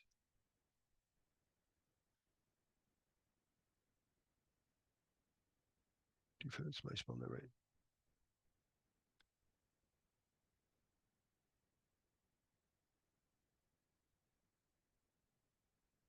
All right, so the first router is my gateway. We saw that earlier, right? Then it handed it to another internal on 192. Actually, this is my Google mesh routers, and this is my T-Mobile just outside of that. And this is something inside T-Mobile, Y Connect 2. And these are routers in the middle that go, we ain't letting you do that. No. And this worked a lot. Then 9/11 happens and almost everybody turned it off. And then they started coming back in because they couldn't troubleshoot their own network. And the last 2 years, I noticed it stopped working again. So for this class, I asked our LLMs, I said, is it something in it like a security control on mine? I said, it doesn't seem right if I can get some of the routers. It doesn't look like my anti-malware in my place is stopping it anywhere. It's not like I upgraded my malware bytes and they go, no, it's not you. And I said, is it in the last 2 years become best practice to stop allowing this on the network? And they said, yes, it has. A lot of changes just in the last 2 years alone. And what I would do if I were them is instead of being on the data plane where Larry's coming in at, because I'm supposed to be doing just regular surfing, they have it on a control plane where admins can still do it, a separate VLAN for that. And I'll bet you that's what they're doing. That's best practice. Separate your data and control planes. Don't have your customers coming in on the same IP range, that you're also doing remote administration. It does try like 5 times before it gives up. But let's say, can we eventually, I think my eventual server does say yes. So by the time it gets to my hoster, I think I get one more. We'll come back. That's taking a while here. I've rarely seen anything. I don't think I've ever seen anything go over 15 hops. In theory, you could do 256. I've never seen anything more than 15. All right, so here I sniffed a ping. Ellie types ping internetworkdefense.com, and we could see we got it. Nice, and we sniffed it out. It's a internet control message protocol. The ICMP has types of messages. This one particularly is called echo. Some, not echo, but some things have codes, like destination unreachable might tell you, oh, because the network's unreachable, the port's unreachable, the host is unreachable, whatever, that's different. Oh, there's that optional data field. And this is where people bury covert data and use it as a covert channel. But wait a second, I pinged internetworkdefense.com. How did I get the IP address?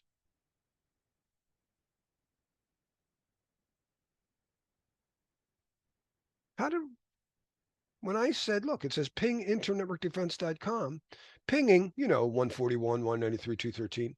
I didn't know that.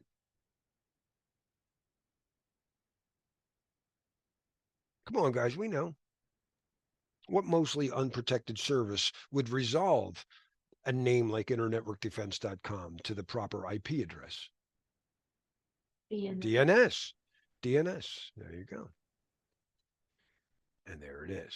We sniffed out the DNS as well. So now we see, you see, and you can see I put that, that's my display filter. I can have this big traffic, but I said, just show me the DNS traffic. And there it is. The question was, where is internetworkdefense.com? And the answer was, it's here. But he didn't sign that reply. Could be a rogue DNS server trying to farm me. Our network devices know how to read these things. Now, repeaters and hubs don't read anything. They just amplify signals. Excuse me. But bridges or switches read the frame header. Ah, this MAC's talking to that MAC. And this is where we can lock a lot of our network access controls out. We're not even letting that MAC on. Of course, you can, if I do an IP config, I see some stuff. But if I say ipconfig/all, I'll get more information here, including like where I got my DNS server from. My access point did a lot of things for me. But I also see the physical address. So a network access control say, oh no, don't let 181D EA. In fact, they're all Intel. Yeah, the first 3 bytes belong to a vendor. So this belongs to, that's called the organizationally unique identifier, right? OUI. But I could say, and don't let these guys, but you know what? This is easy to override. Hackers can lie about this. Do not trust MAC address filters as great security. They help in places. They also add unnecessary friction sometimes. So they're not really popular, to be honest with you.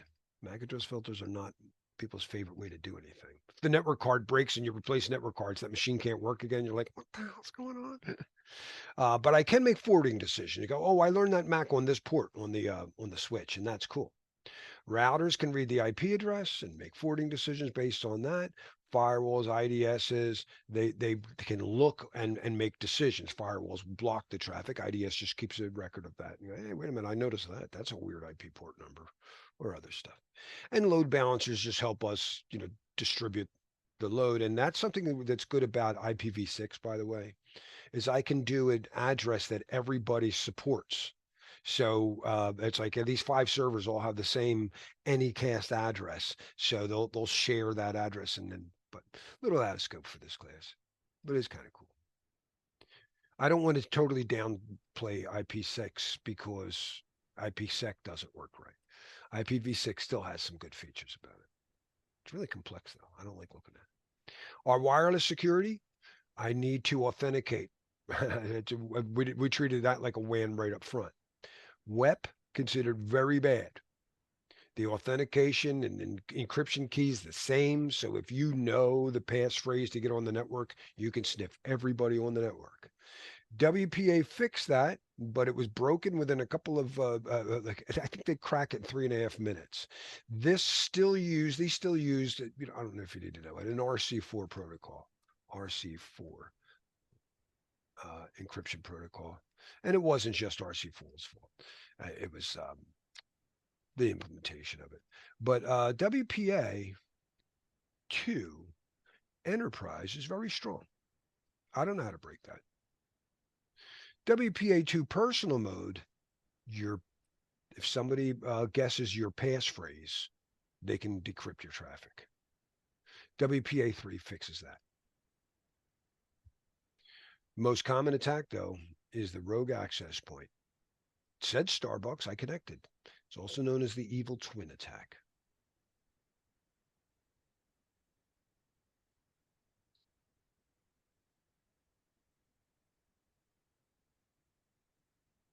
Some common network protocols, we covered these, right? TCP, I'll be dropping that. Oh, okay. Oh, well, I hope to see you soon. And I wish you luck with any of those reasons. Larry, just 1 second. Bhavesh, is he already gone? Okay. Larry, we have a call conflict tomorrow. So I was going to send out a new meeting invite for just session because we have the study group with Ben on the same line. So But I won't be there. I'm going to be doing this, right? yes, but we use this line for the study group. Oh, so you'll have to come up. Okay. Yeah, so to the team here, I will send you login details for tomorrow's meeting, which would be separate from what you use. So just please take a note. We'll have to talk about that because it might mess with our recording, and we'll figure that out. All right, we'll get to the bottom of that. Okay. All right. The other, okay. We can talk in the break. You got it. All right, so we talked about DHCP, and we watch out for rogue DB servers. We already covered these protocols. And Telnet, we know to replace them. This is simple mail. It's how mail servers talk to each other, and it's how you send mail from your mail client. We know we can encrypt that with SMTPS. POP3 is how you read your mail as well as IMAP, and we can encrypt those as well with TLS. We don't want to use those clear text anymore. But again, the cutting edges now are software-defined networking, and we do all kinds of functions all virtually now. So kind of like my Dropbox, but if I could imagine a complex network here with virtual routers and virtual switches, and then interconnect them, and that's the way it's done today. We you know what I told you, we used to connect with dial-up lines, right? Today everything's this big fiber mesh that you slice up this section of that fiber, gets multiplexed over there, and so it's hard for a human to maintain this. It's all software defined now, and more AI driven and automated whenever possible. Mention EAP. Be careful I don't get too deep, but 4G has a vulnerability in it. It uses a form of EAP,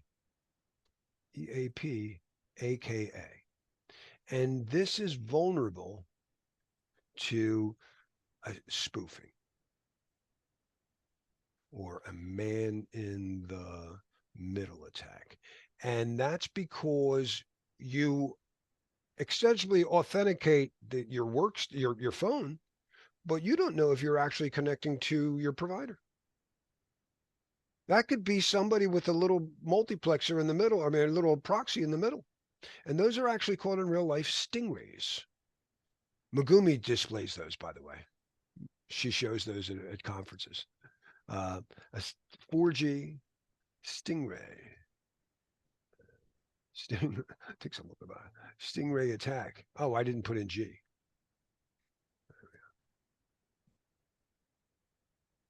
Stingray attack.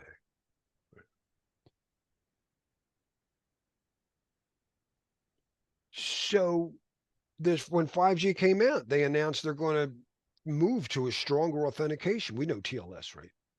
EAP can run over TLS.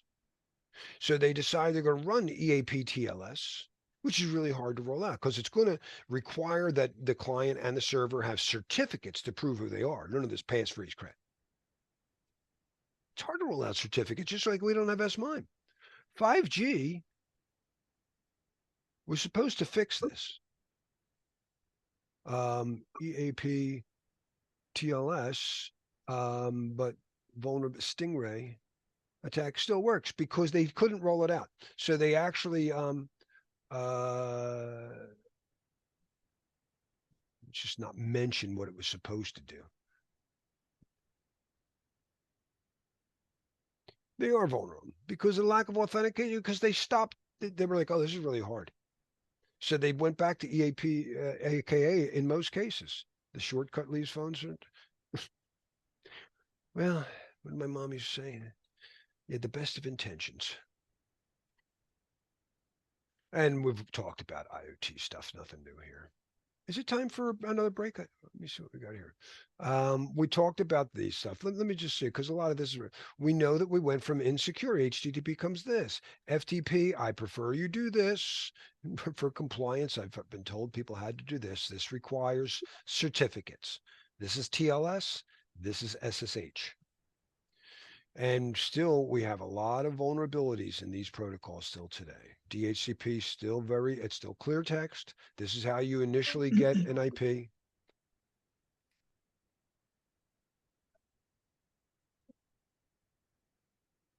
All right, let's stop here. Larry, what ports are SFTP?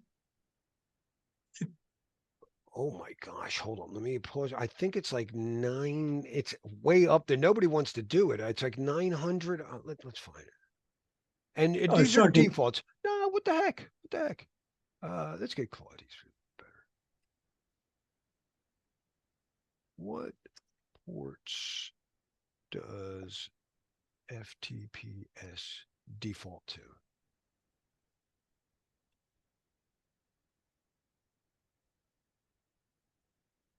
$990 and $989.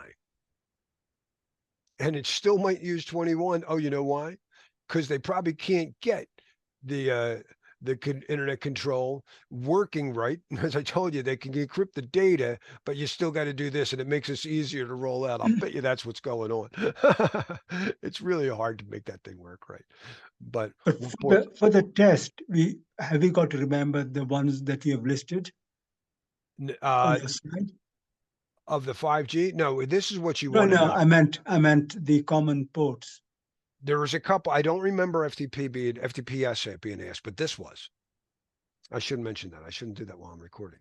All right, I'm going to pause. All right. Welcome back. We've discussed these, so hopefully this is just a review now, that really the difference between TLS and SSH.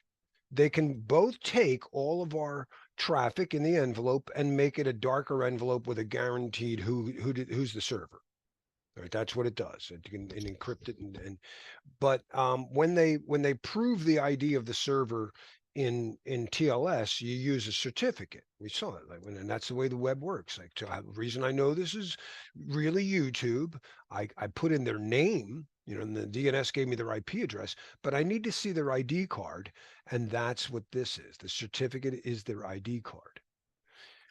So anything with TLS requires one of these certificates.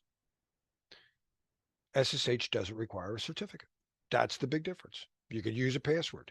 For me to do remote administration from home on my servers, you know what, just let me do SSH with a password. I don't have to set up all this complex stuff. And attackers also, hey, if we want to encrypt all of our botnets, do we really want to register a domain name and apply for an ID card? No. SSH is a double-edged sword. It's a very handy tool to encrypt any TCP connection. And people do it all the time for remote administration. There's nothing wrong with that. And in fact, you can use PKI certificates. I've never seen anybody roll it out, but it is possible. But for going to a server, the public server, no, I need an ID card. So TLS requires ID cards. Get my drawing tool back here.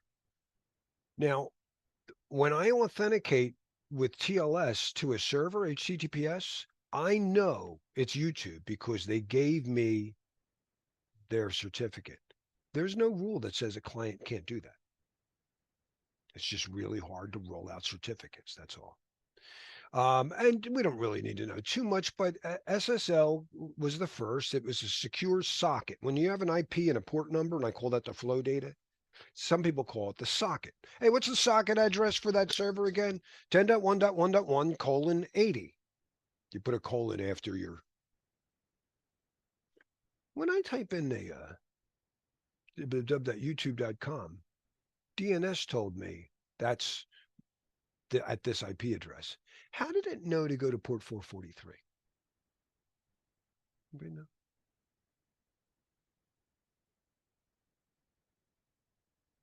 Dub is either going to be on 80 or 443.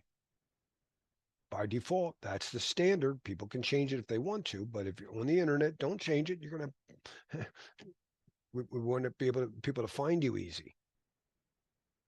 It's like putting the restroom in a door marked supplies. Like, why'd you do that? I wanted to hide. I didn't want people to know where the restroom really was. That's a public restroom. It's a public server. I need to know where it really is. So your service has a port number, and it will default to that. If they moved it to 442, then it wouldn't work.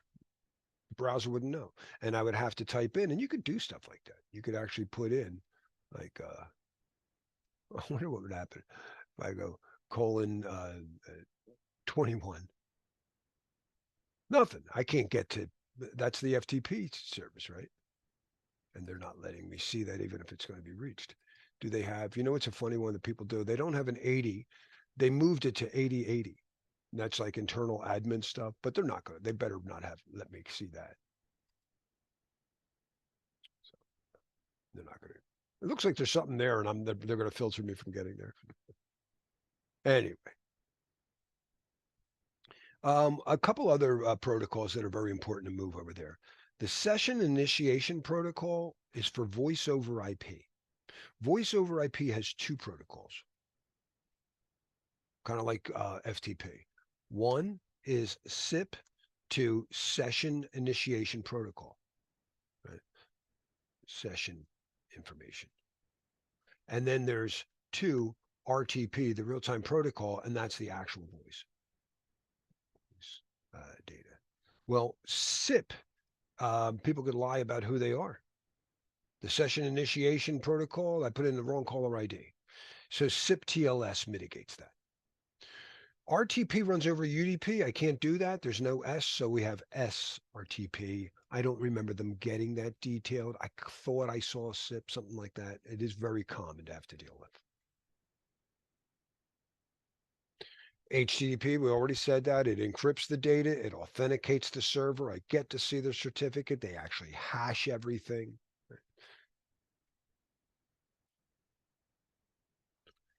And with Wireshark, you can sniff that out. So here we see my client, my workstation here, talk to their server. It was a TLS 1.2. It was first a SSL 1, then SSL 2, then 3, then it became TLS 1, TLS 1.1, TLS 1.2.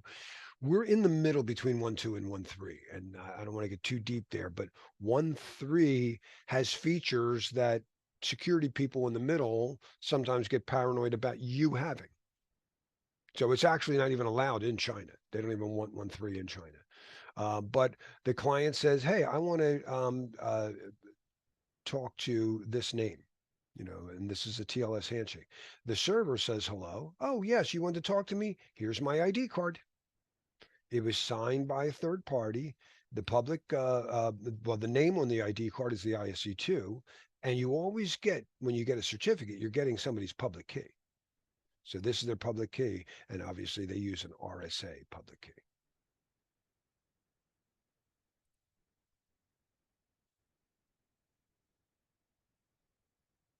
SSH just requires a password.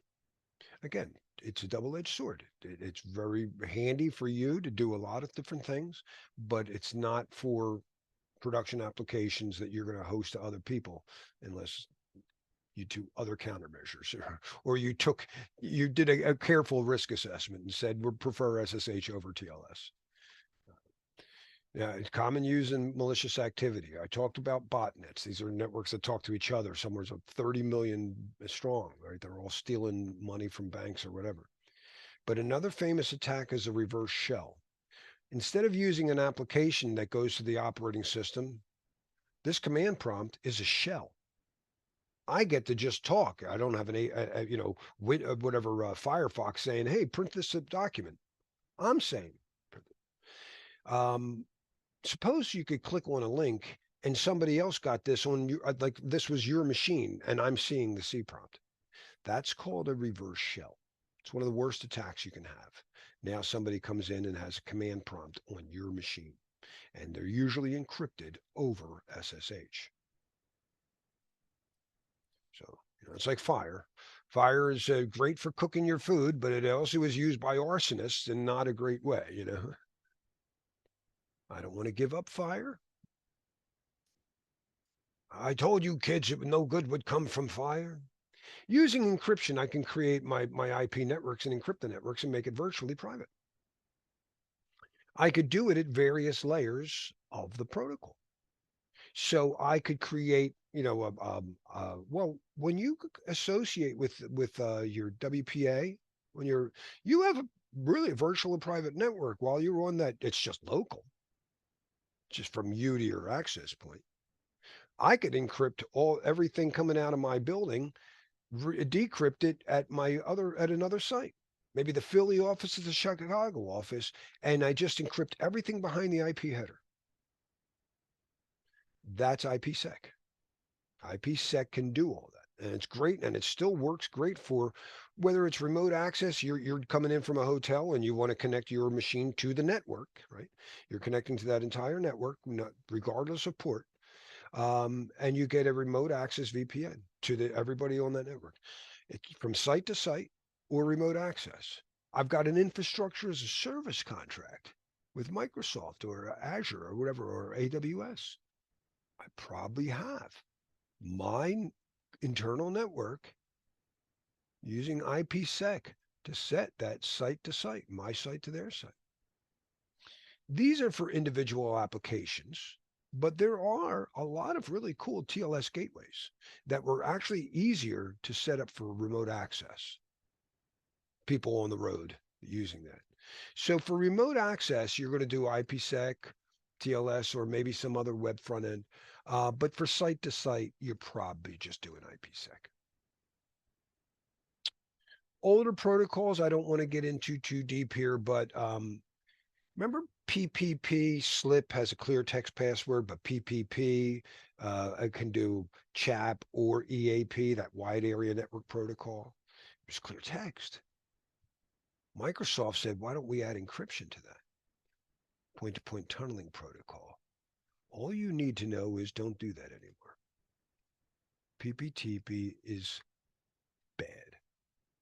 Old legacy. We don't want to use it anymore. When PPP or PPTP authenticate you, that was probably not a bad thing, because at least encryption bad, but the authentication not bad, because it was just using EAP.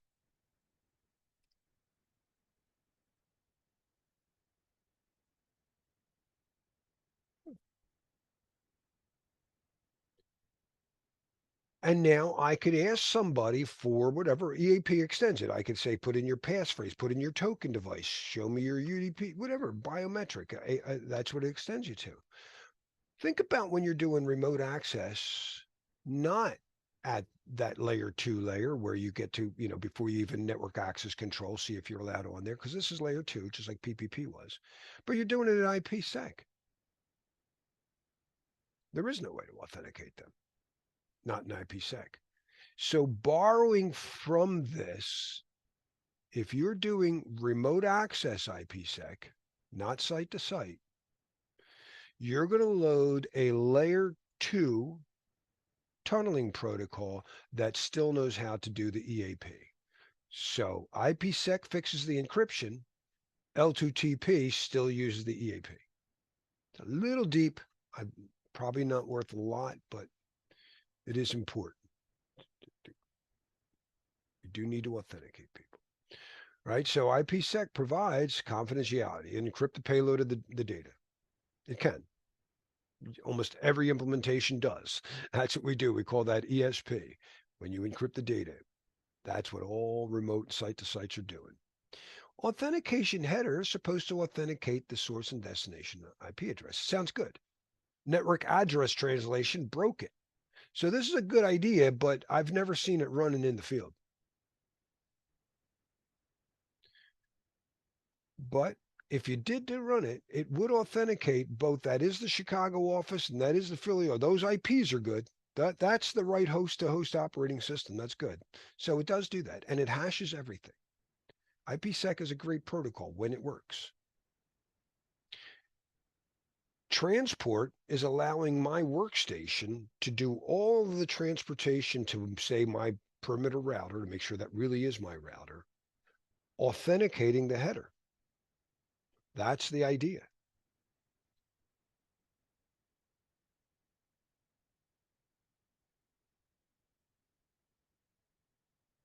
Let's see what Claude has to say. It's usually very careful about things. Maybe I should say it to ChatGPT, but I'm going to try it with Claude. I read that the NSA deliberately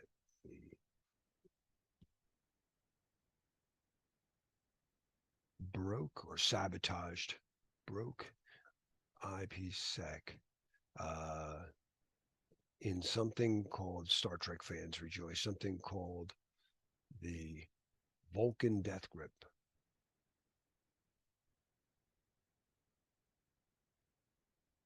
Is this true?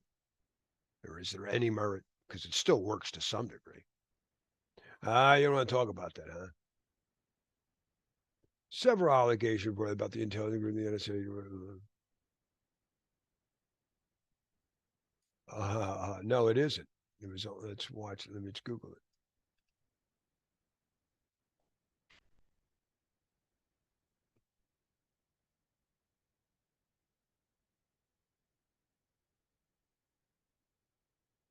Oh yeah. Yeah, they wanted to. They if you have strong encryption, the government's like, but then I can't peek on it. Can I peek on you? No, no, no. It's too powerful for you. This is the right to bear arms, pal. In the United States, if you have the right to sniff data, so do I. So I look at it. I don't need a handgun. The most important armament I have is probably my cameras and my Wireshark. What helps protect me? And digital signatures. Anyway, so it's a great idea, and for remote access and site to site, it still works great. It just doesn't transport, doesn't work. We're doing everything I've ever sniffed is always ESP tunnel. That means either a workstation or another endpoint, another site are connecting to this site. It's either you connect to your network or two networks are connected. It's not you connect to another machine. Transport is machine to machine. I don't want you doing that. All right, secure file transfer. We said you could use SFTP if you're sane. You could use FTPS if you want to spend months trying to make something work because some compliance guy thinks you have to. But they will encrypt it, and we know the differences, right? Secure email. We know that we actually run our secure multi-purpose internet mail. This is supposed to let people encrypt data.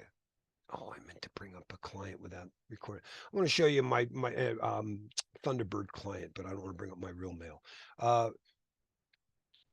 When you set up a client, an email client like Thunderbird, Outlook, whatever, you have the ability to do either of these.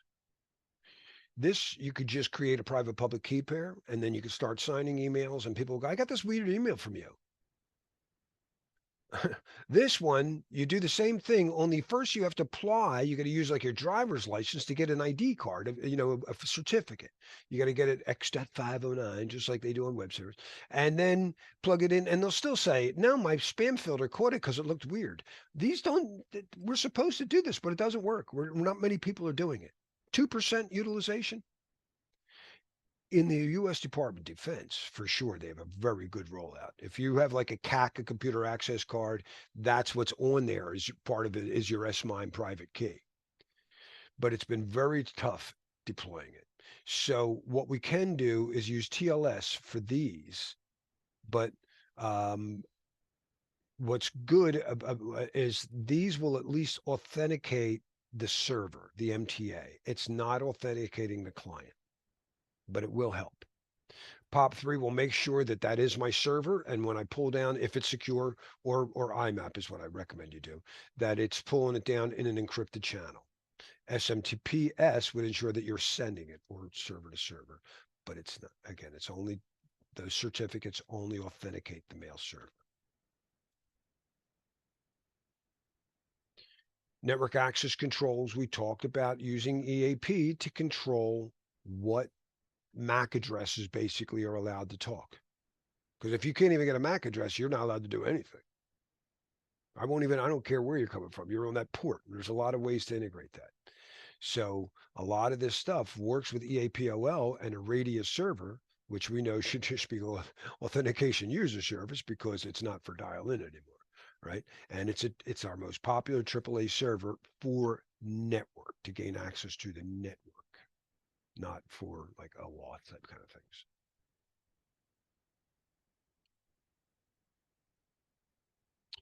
All right, we have our DNS issues. It's mostly clear text. That means and unsigned. So I don't know if the valid reply is right.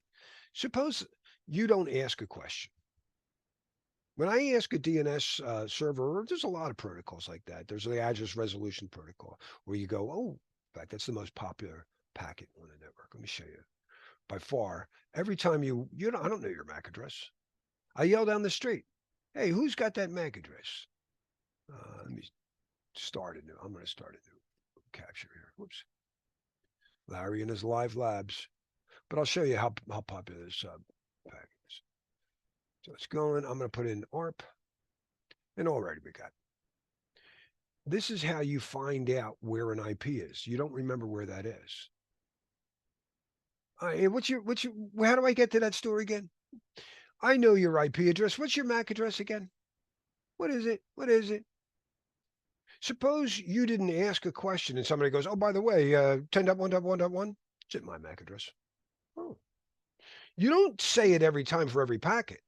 And it's the same with DNS. What's your DNS? What's the domain name? What's the IP address again for www.Internet Network Defense?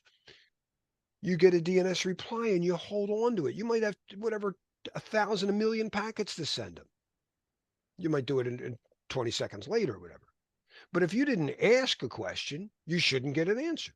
Unsolicited DNS replies are one of the most oldest attacks, and only DNSSEC really fixes that properly, is when someone just says to you, oh, I know how to get to whatever yourbank.com. It's here. And you go, oh, thank you.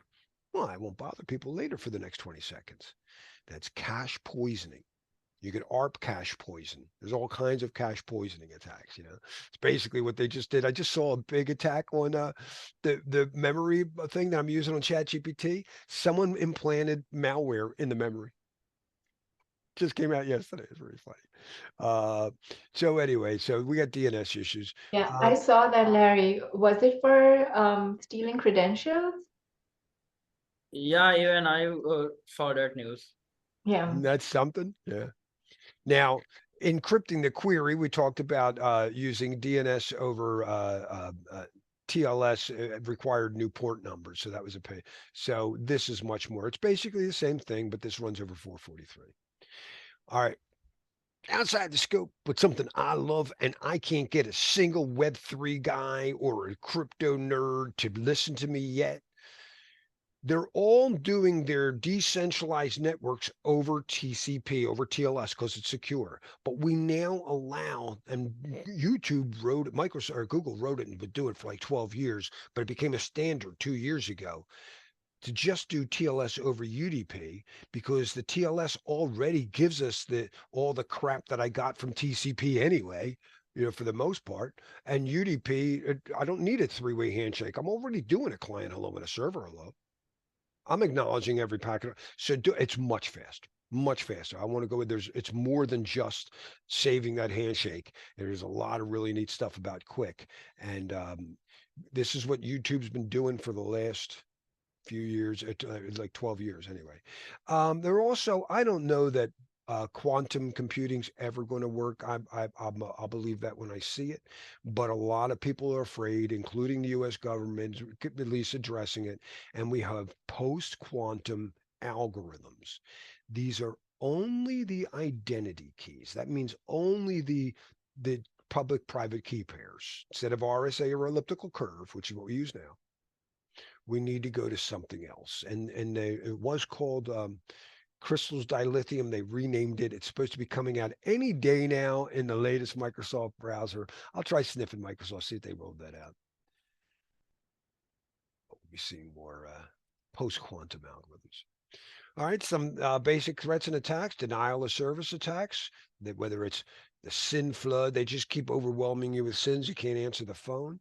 Distributed denial of service attack, where like the Smurf or the Fraggle, they ping the broadcast address and spoof your address. So everybody gets it and replies back to you as a distributed denial of service. But with bots and botnets, or actually they've done this where they use the fastest pipes on the router or the core routers. They get those routers to take part in the attack. They can ask a DNS server something that's going to give them a long answer and spoof your IP address, and they just keep talking to you.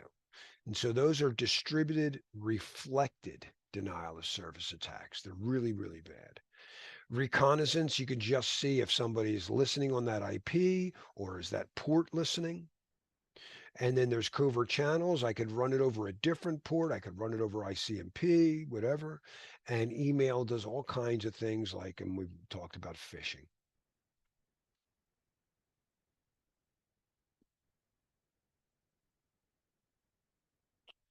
Common denial service, the sin flood. Just, hello, that's a sin, the sin act. Well, usually someone goes, hi, Larry, this is Sharp. But hello, anybody there? Nobody answers. You wait a couple seconds. I've got call waiting. Hold on. I can handle 2. My server might handle whatever, 1,000, 1,000,000. I don't know. But after that, they can't. There's no great countermeasure internally for sin floods. Externally, you have your firewalls. That's one of the things they do. Directed broadcasts are when I can't ping the address, but remember my network address here. If I am .1, or actually that's my gateway, I am .41, and this is .1. Guess what .255 is? Everybody on that network. So in the Smurf attack, they would ping 192.168.86.255. And if your router supports that, it's called a directed broadcast. No router forwards broadcasts. If you look at that ARP packet, the destination address was all ones. No router is going to forward that. But this one isn't to all ones. It's directed at this network only. Never support that. You'll be known as a Smurf amplifier. Somebody pings you and uses you to attack a victim. You turn off ICMP, they do it with UDP. That's called Fraggle. So these attacks still work. And botnets are by far the worst.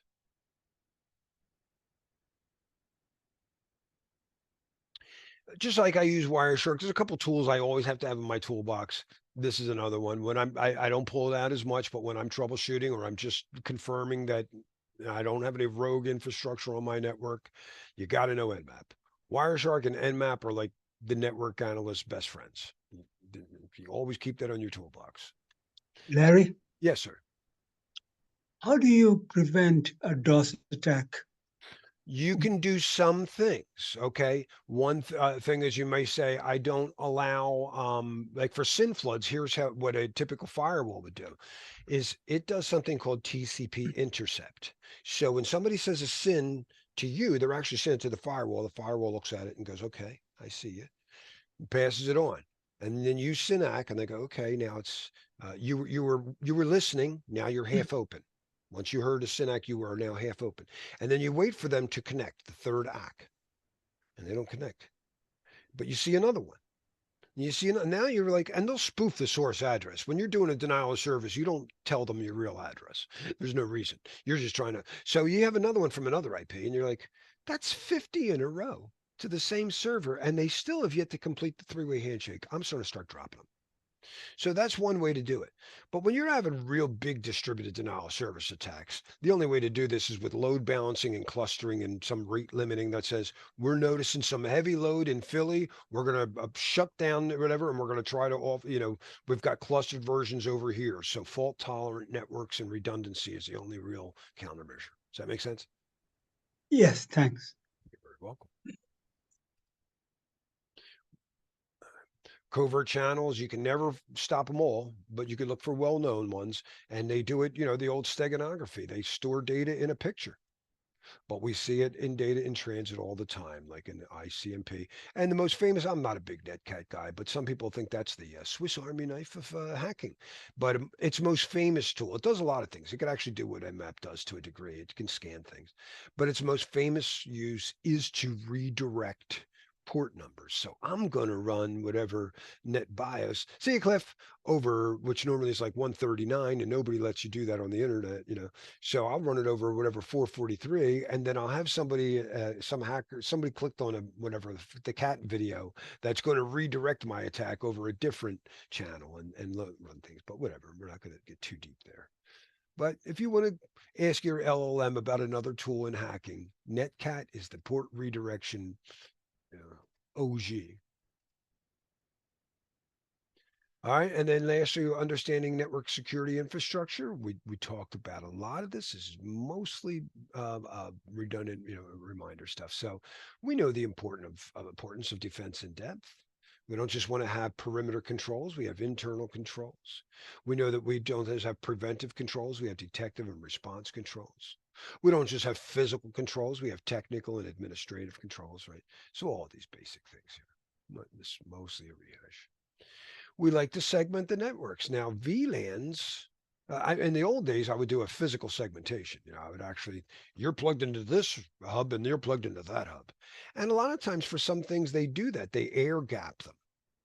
When they develop like a new encryption protocol, they're probably not doing it on an open network. They're probably in like a lab, they're air gap physically separate networks, Even the top secret network versus the everything below it, secret and below, different network. That's the SIPRnet. Everything else was NIPRnet.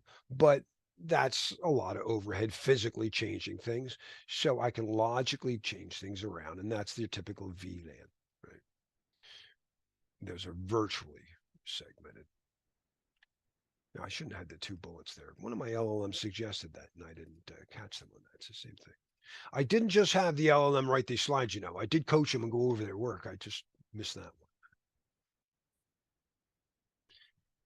When you are advertising services to the internet, I've got a web server and I'm going to host it.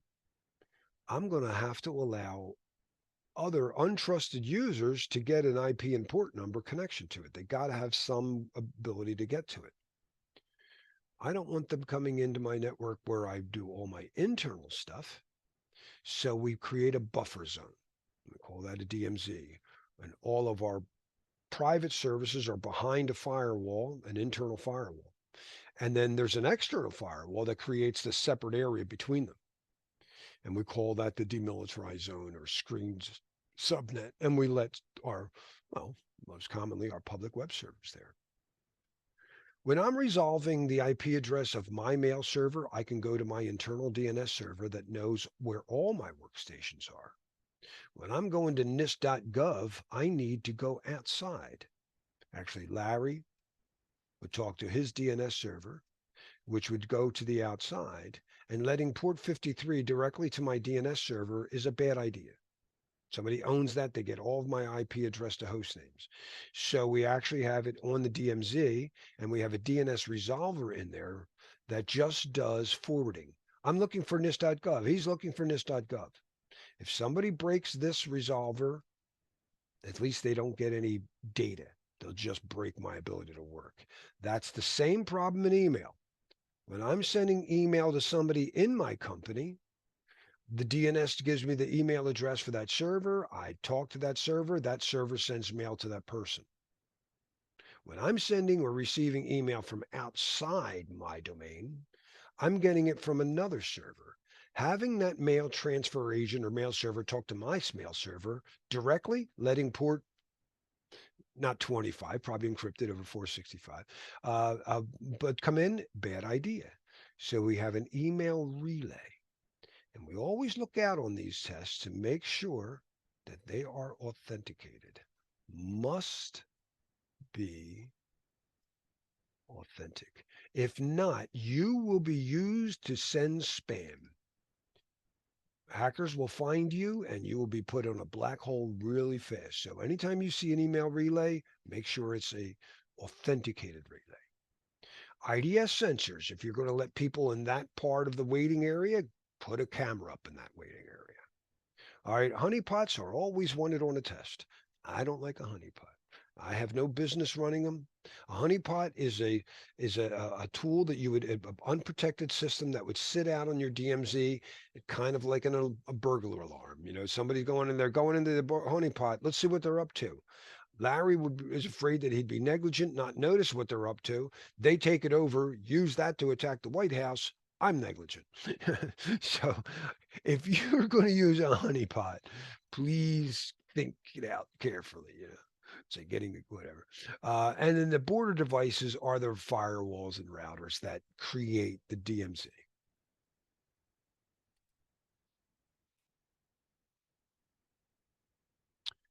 And firewalls and our security devices mostly look at that flow data, mostly look at IP and port number. Clear text protocols will have headers behind them. Even TLS in the handshake has a little header. So they can make some context, but not content-based decisions, you know. And we know that SIM tools correlate and help us take all that information, at least the detective information, and make better sense of what's going on. Zero trust, again, is that we are moving away from, let's just not consider anybody an insider. Let's not give them a layer 2 network connection. Let's just use SAML and OAuth to determine whether or not these APIs or this person's allowed to do things. So, and that's become a very popular, especially in SaaS applications, you know. Now, my favorite joke about it, I had a student go, you know what zero trust means to me, Larry? A vendor who comes into me and says, yeah, you can't trust anybody but us. It is true. But anyway, micro-segmentation we talked about earlier, software-defined networking that will look like a switch doing network access controls, you know, MAC filters or whatever, but just down to the API level. It's a wonderful thing. It's a good thing to help us secure our APIs. All right, we talked Larry, about, yes, sir. you talked about firewalls in your previous slide. Yeah. Do they sit at layer 3, or sorry, layer 4? Well, I don't know that they're going to get that deep, but since you asked, so check my time real quick. Well, if it's not, then No, ignore no, it. no. If you're asking it, it's a great question, and I want to address it. And I want to have my OSI TCP/IP model in front of me. So let me view my slide sorter here. View. Where's my slide sorter? Slide play. There we go. Let's go back. I don't want to hold you up, Larry. No, that's a great question. It's a great, I think everybody should see this. Actually, they'll probably compare it to here. So we know this is locally significant. We typically do not look at this information over the WAN.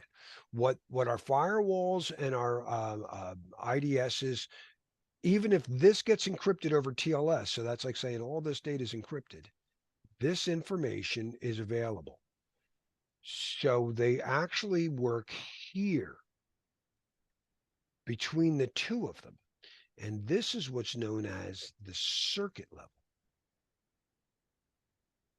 So they are circuit level is the first step. In fact, most people historically don't realize what went on. So you'll generally see in this fundamental network class, well, packet filtering starts at layer, it works at the network layer. Packet filters were routers with access control lists that could always do the segment. It's not true. But if you're forced to pick a level and it doesn't say circuit, packet filtering firewalls work here.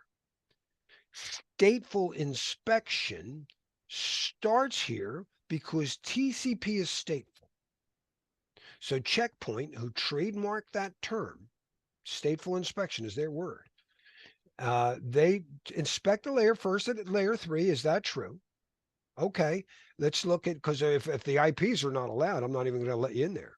You always look for deny on the first wrong thing. Is the IP wrong? Then don't even let it. No, the IP's right. Are the ports right?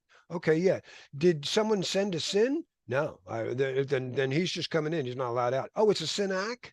All right, he's allowed back in. But what if it's UDP? What if it's DNS? DNS has that type of content information, but way up in the application. I'm hearing somebody's mic. I'm going to mute you guys. So the checkpoint says stateful inspection starts at layer 3, but we will process it all the way up to the application if needed. Does that answer your question? Firewalls can work up to the 7th layer. Absolutely. But our simple packet filters work here. Most proxy servers work here, but there are application layer proxies.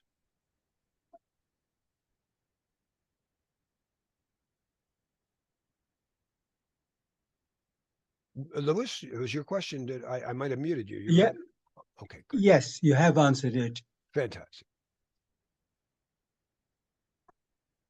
All right. So just a side question. Yeah. When you say circuit, do you mean a session? It means that if I know your IP and port, I can have this application have a complete up and back path. We'll call that a circuit. Okay, circuit. Just means it's a circle. Comes from the word circle. I can send and receive. This app to that app now has a circle. I call it a socket. You called it a circuit? Got a circuit with the socket. We call it flow data. Yeah. So the communication after that is a session then, is it? I have a circuit ready. The session is after then. Now that I know the IP and the port, you logged in and gave me your name and I say, call it in. Yeah, that's right. Okay. Yeah, thank you. You're very welcome. I didn't mean to just point out Saksham for contributing to class. I should also say to you, Lewis, I thank you. And also Parvati, you've been very active and I very, very much appreciate it. All right. So zero trust, we mostly covered, right? VPNs, we talked about this, but we now have also, oh, that slide's mislabeled. We have site to site, but the software defined networking security application, we also have at WAN. And we know, again, it's API securities that I'm worried about. Do I really know what application is talking to my controller? Network access controls allow us to not let somebody on the network, but once they're on the network, that's pre-admission. I checked, okay, you gave me the right stuff. You might want to continuously monitor that guy and go, wait a second, now you're acting funny. So a lot of intrusion prevention systems, I want to say, let me read the chat here. Hold on. Before folks drop off, you're thinking we should invite them to study group tomorrow. Oh, and that way we can say, would you guys be interested in that? So, is it too hard sorry. to give them a different, to give the study group a different Zoom? It'll be too late to reach out because I'm not sure how many folks Guys, I'm continuously. so sorry. I take ownership of that. Would you mind joining a CISSP study group? Lewis, you've been there for an hour and then we'll come on and finish up tomorrow, maybe go an hour late. Yes, I don't mind. As long I as apologize to everybody else. Yeah, I'm sure. fine with that. I Thank don't you. mind. You know, it's our continuous process of improvement. This is our first time through CMMI. What's ad hoc the first time? Yes, sorry about that. I used the same Zoom session for both meetings, but I think it would be, cool to see a new format. And tomorrow is it's the final session. It's just a mixed bag of questions that we will go over for about an hour.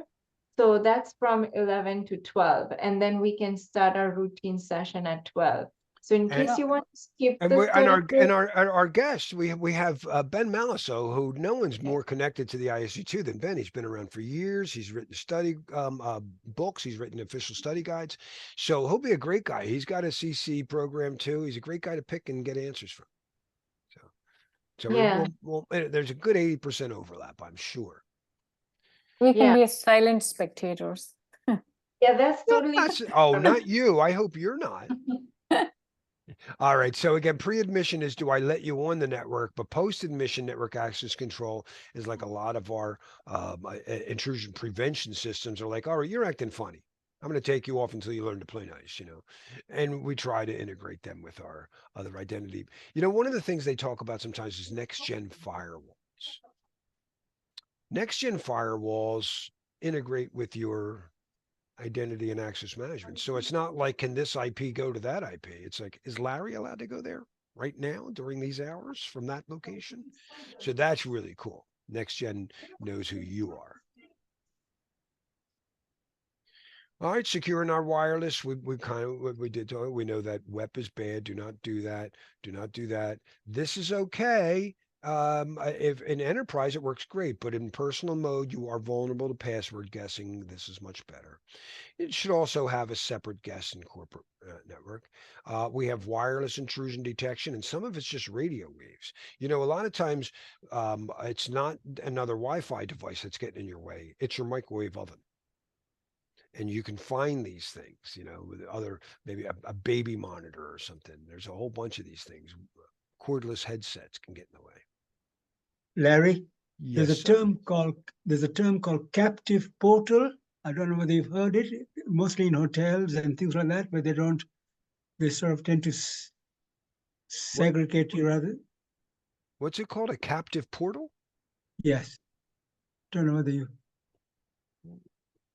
What is meant by captive in portal? Portal. No, I knew that. In InfoSec.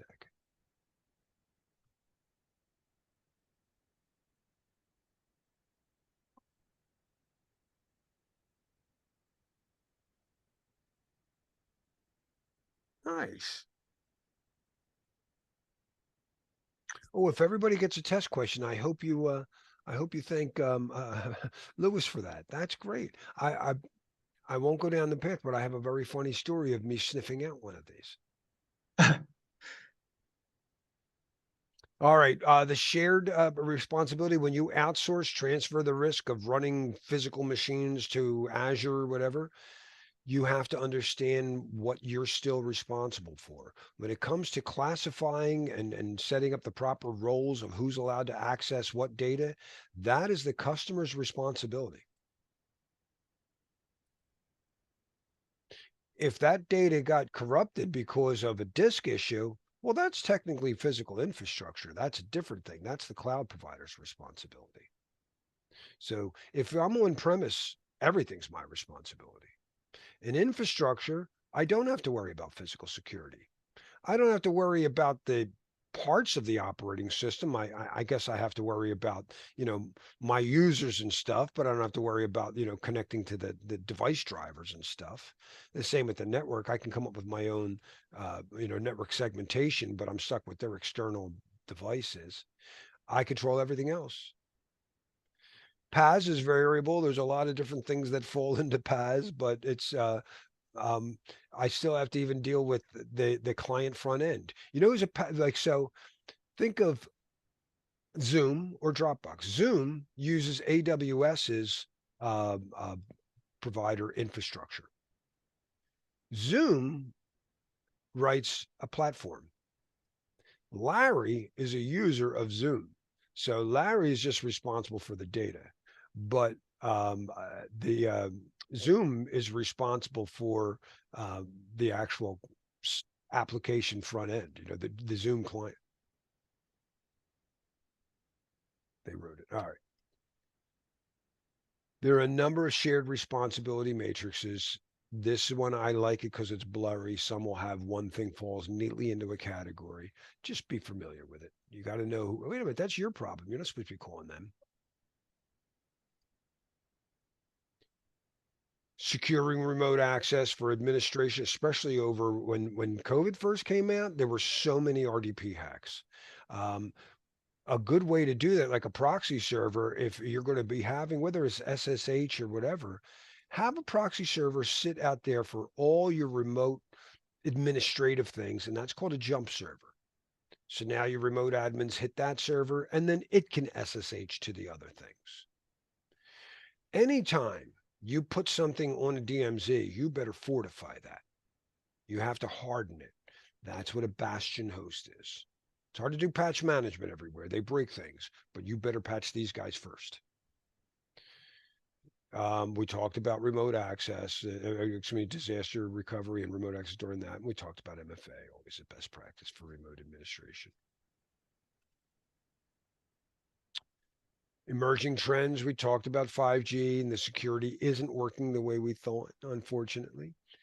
Edge computing is trying to push more and more, like think of Netflix. When I go to Netflix, I think they're in Washington, I forget where they are, and I'm in Philly, they're going to pull down the movie the first time through some content delivery network to my region. Somebody in my neighborhood wants to watch the same file. They're not going back out there. And they have these devices all over at the edge closer to the user. So a lot of the processing is done closer to the user. And we all know about how AI is working. Hopefully you're getting better at it this week. Just keep arguing with the guys and we both get smarter. Right. So it's a long one, but a lot of it was overlapping. Do know the basic, TCP, UDP for transport protocols. IP is for your operating system. Know what protocols, common ones like DNS, DHCP, HTTP, know that some of these are clear text. We can encrypt many of them, but we haven't encrypted DNS in a large part yet. We haven't encrypted DHCP at all. And an ICMP. It's going to be tough, and we can't just turn them off. We're going to break a lot of things. Any other questions on this domain? No. Arpita, are you still there? I was leaving the room because I thought she had an exercise. There we go. I am here, but I don't have a networking exercise. It's like Oh, it's the dullest topic to find an well, interesting case study. So I was not. let's do some. Yeah, I wasn't sure I was going to make it through. I was like, I was worried that again, we're seeing my level 1. If we get to tomorrow and I remember to hit record, we could say I successfully went from 0 to 1, but it was totally ad hoc. Let's give this a shot, but I'm going to try something fancy. And let's go to my chat GPT this time because it does know me better. Oh, that's starting the chat. And I'm not going to do the newer model, so it's faster. And I'll plug it in as it is, but we know that we can always tweak it in this chat, as long as I keep this chat. Another thing you could do with chats too, by the way. Now that I've started this chat, it's called New Chat. I could give it a name.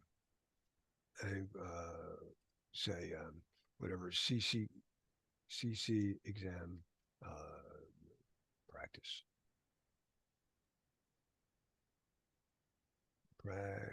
Boy, it really helped, Larry, if you didn't waste time spelling things wrong. You're just going to get it one of these times. All right, so now I can always go back to that as long as I delete it, and it'll remember this command, and I can tweak it. So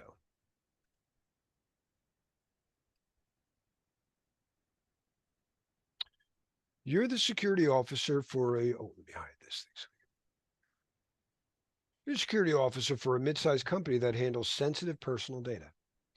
During a routine review, you discover that one of your company's cloud storage providers experienced a minor data breach, 6 months ago, affecting a subset of files stored in their environment. The files contain names, addresses, and social security numbers. However, the provider claims the data was encrypted. What's the most appropriate course of action?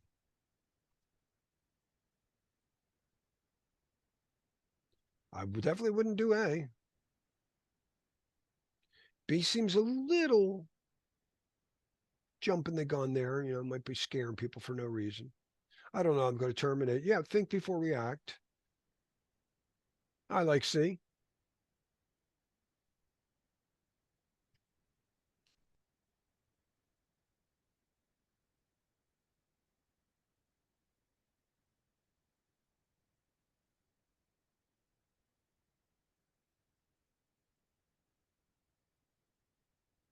Yes.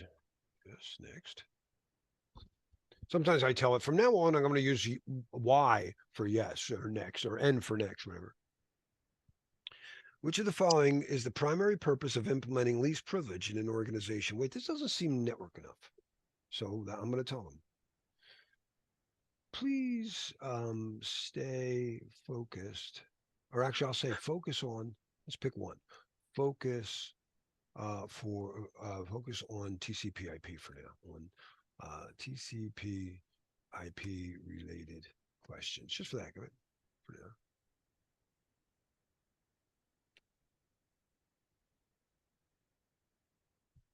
So that's how you deal with your guys. Hey, I need more work on.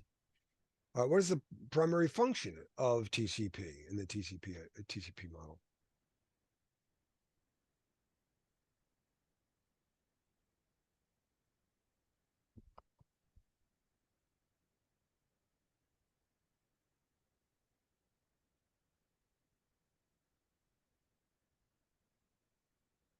It's okay to me, basically that.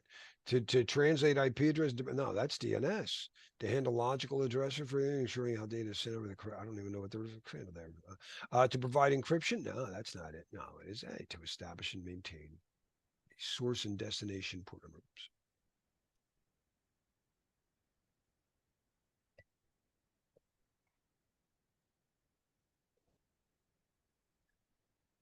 Larry, I don't think I saw the answer to question 1.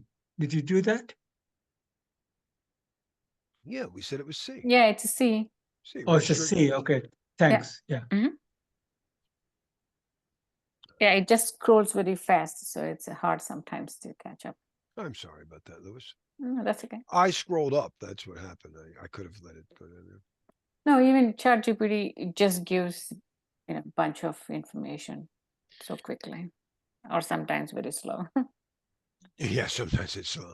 You are troubleshooting a network issue where two devices on different networks cannot communicate with each other. Upon investigation, you determine both devices are correctly configured with IP addresses and subnet maps. However, when you attempt to ping one device from the other, there's no response. A request timeout. Time down? Oh, that's okay. That's not time exceeding transit. Sorry. What is the most likely cause?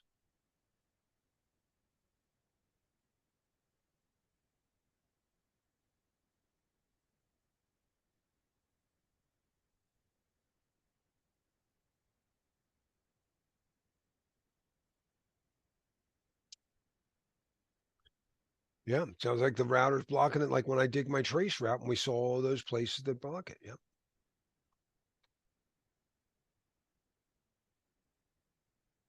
And more they are doing it. So it's a shame because it's hard to troubleshoot. Of course, they probably have it done. It's enabled on their control plane, and I'm running on the data plane.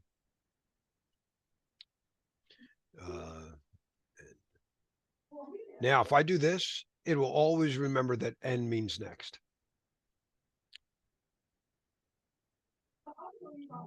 Which of the following is responsible for routing data packets across multiple networks in the IP model?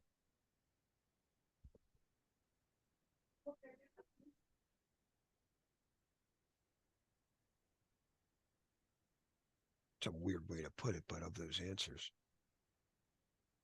In fact, I'm even going to pick one. Probably A, right? IP. A, but I was looking for a router or routing protocol.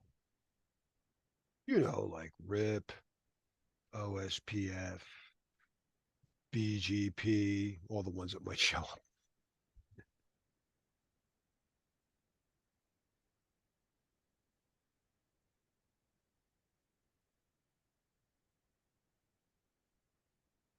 Oh, you're not even going to address my comment. All right, wise guy. Since you're interested in routing, I'll tell her the next. Oh, I thought I was saying I wanted you to ask about them. No, I didn't mean for you to ask. Oh, what the heck? We'll take one. Your company's network is expanding. You're responsible for configuring routing protocols of your routers. You need a protocol in a large, complex networks by finding the most efficient path based on multiple factor link cost. All right, this is out of scope, and I apologize. At least they didn't have, they probably won OSPF, but, well, it definitely can't be the other ones. All right, B. But this is out of scope here. I apologize. Let's more questions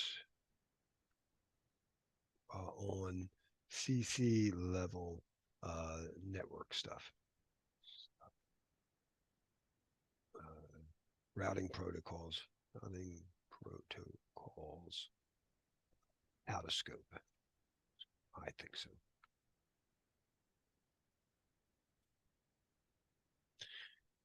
In the TCP/IP model, which layer is responsible for ensuring data is formatted properly for transmission and managing data encryption?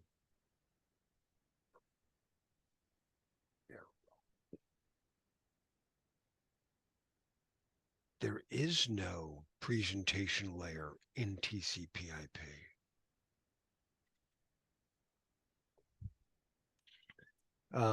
Did you mean the OSI model? Then D.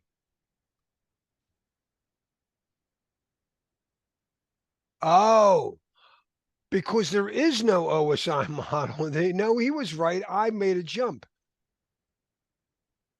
Correcting the OSI model, but in oh no, it did want it. Okay, I thought it wanted me within the application. Yes. So it should be A then. So A is actually correct. Home slice. No, go back. Stop. Wireshark. On question. Oh, it's talking about question 7. We Yeah, didn't yeah. even look On at that. question 6. Yeah. On question 6. TCP model has no presentation. The answer should be A.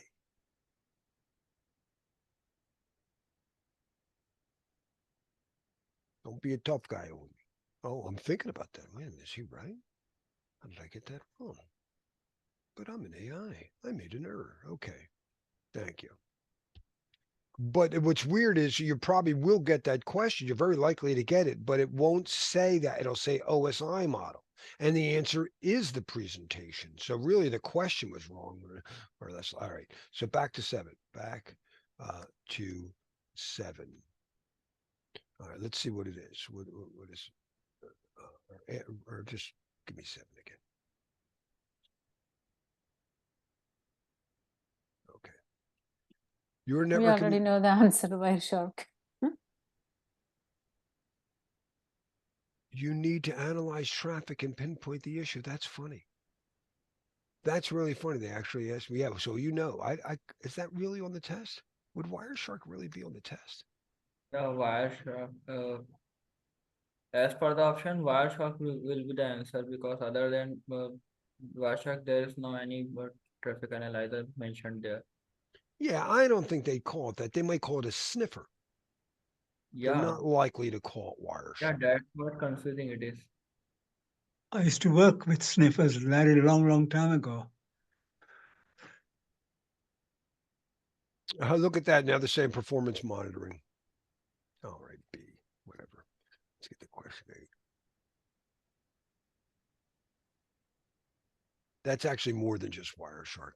Wireshark lets me look at packets. The truth is, a lot of times I don't want to look at your packet. I said that's like watching a football game with a 30,000 power telescope. I need a bigger thing. Just show me overall what's my total network utilization, who are my top talkers, what are the top conversations, and then if something looks suspicious, now I start drilling in. Let's look at that in slow mo. The next question. Thank you guys for being flexible for tomorrow. Which protocol in the TCP IP models matter for mapping an IP address to a MAC address within a local network? I just showed you one of these. Anybody remember? Yeah, Ezekiel's got it. The address resolution protocol. It's a broadcast thing, and it's a very tricky thing. You can't turn it off. You cannot turn off ARP, and it's hackers love to pretend to be ARP packets, but internally they don't cross routers, but whatever. All right, so it is B. And unsolicited ARP replies can do IP spoofing.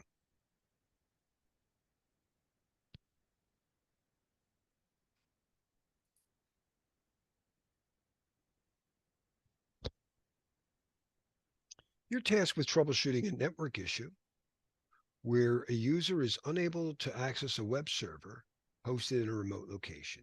You run traceroute command from the user's workstation, and it shows that it reaches several intermediate routers, but fails just before reaching the destination.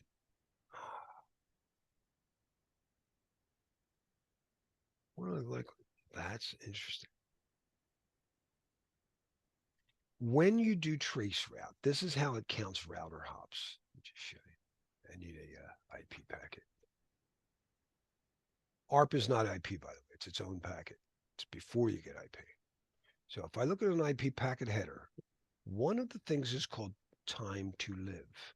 That's a big one. That's coming from my word. That's just a Windows default. But if this ever gets to zero, when every time a packet crosses a router decrements this. So when you do a trace route, you set it to 1, and the first router goes, time exceeded and then the next and the next. So, but this is at layer 3, right? So The answer should be I think they're indicating that network layer. expired. So it's the network layer. I think that's exactly what they're saying.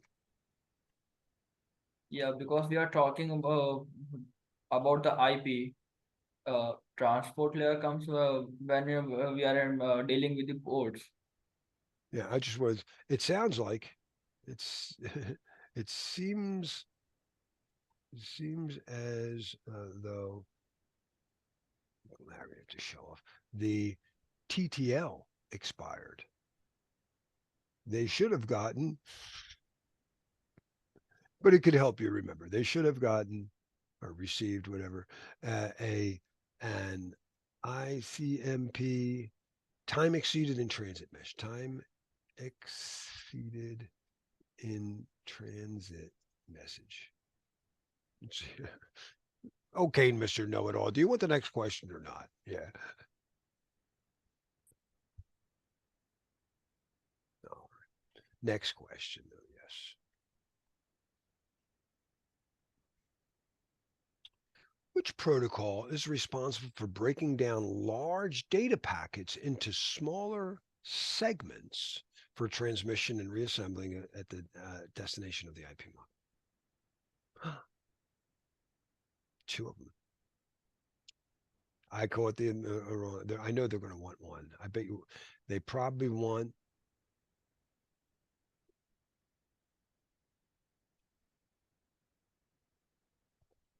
It's 10 anyway, so we'll pick on them later.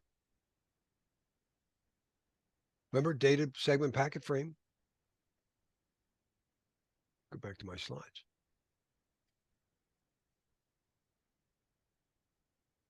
Data segment. Where did that happen? At the transport layer. What runs at the transport layer? TCP and UDP. They create segment headers. This question wants me to pick one of them. Whenever somebody wants me to pick one of them, I go, do you think it's just TCP? I would pick C. That's just how I am because it's common knowledge. But C and D. But I suspect you thought only C. I'm really going to be a wise guy. You may be new and fast there, but I've been around a few years, tough guy. Yeah, Andy. Oh, wait a minute. Was there something that said?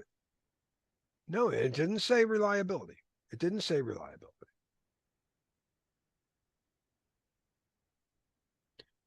Oh, or reassembly? Oh, maybe that is why TCP is still a better answer. Show you the difference between TCP and UDP real fast. If we look at, this is a UDP thing. What's in a UDP header? Not a whole lot. This is me. That's you. And I'm sending you that much data. And according to IP, this was the error detection scheme. They don't even calculate that. So really, it's not much in here. All right, which segment is it? I don't know. That's up to you. So if I downloaded a big file over UDP, my application I'm using will have to recognize the different pieces. UDP is not reassembling it. Let's look at a TCP. TCP has a lot more in there. TCP numbers every byte. Every byte. I got whatever. I got sequence up to 238. I want 239. I need the next one. So it's not now when you get it, oh, this goes here and this goes there. Okay, no, I'm wrong. If it's going to say reassembling, then only C is right. Okay. That's why I say you argue with them and you both, sometimes I lose the argument. But I got smarter regardless. All right, it's 3 o'clock. Any questions before we close up? No, I'm good. Thank you. Parvati, again, thank you so much for contributing. I highlighted Saksham, but you've also been wonderful this week. And Lewis, I could always count on you. Oh, no, that's fine. And No, we really it's appreciate it. always good catching up with you. Yeah, even Nice Aw. interacting. I'll be Thank honest with you, you. Parvati. In fact, let me pause the recording. But this is pretty funny. I told you Larry.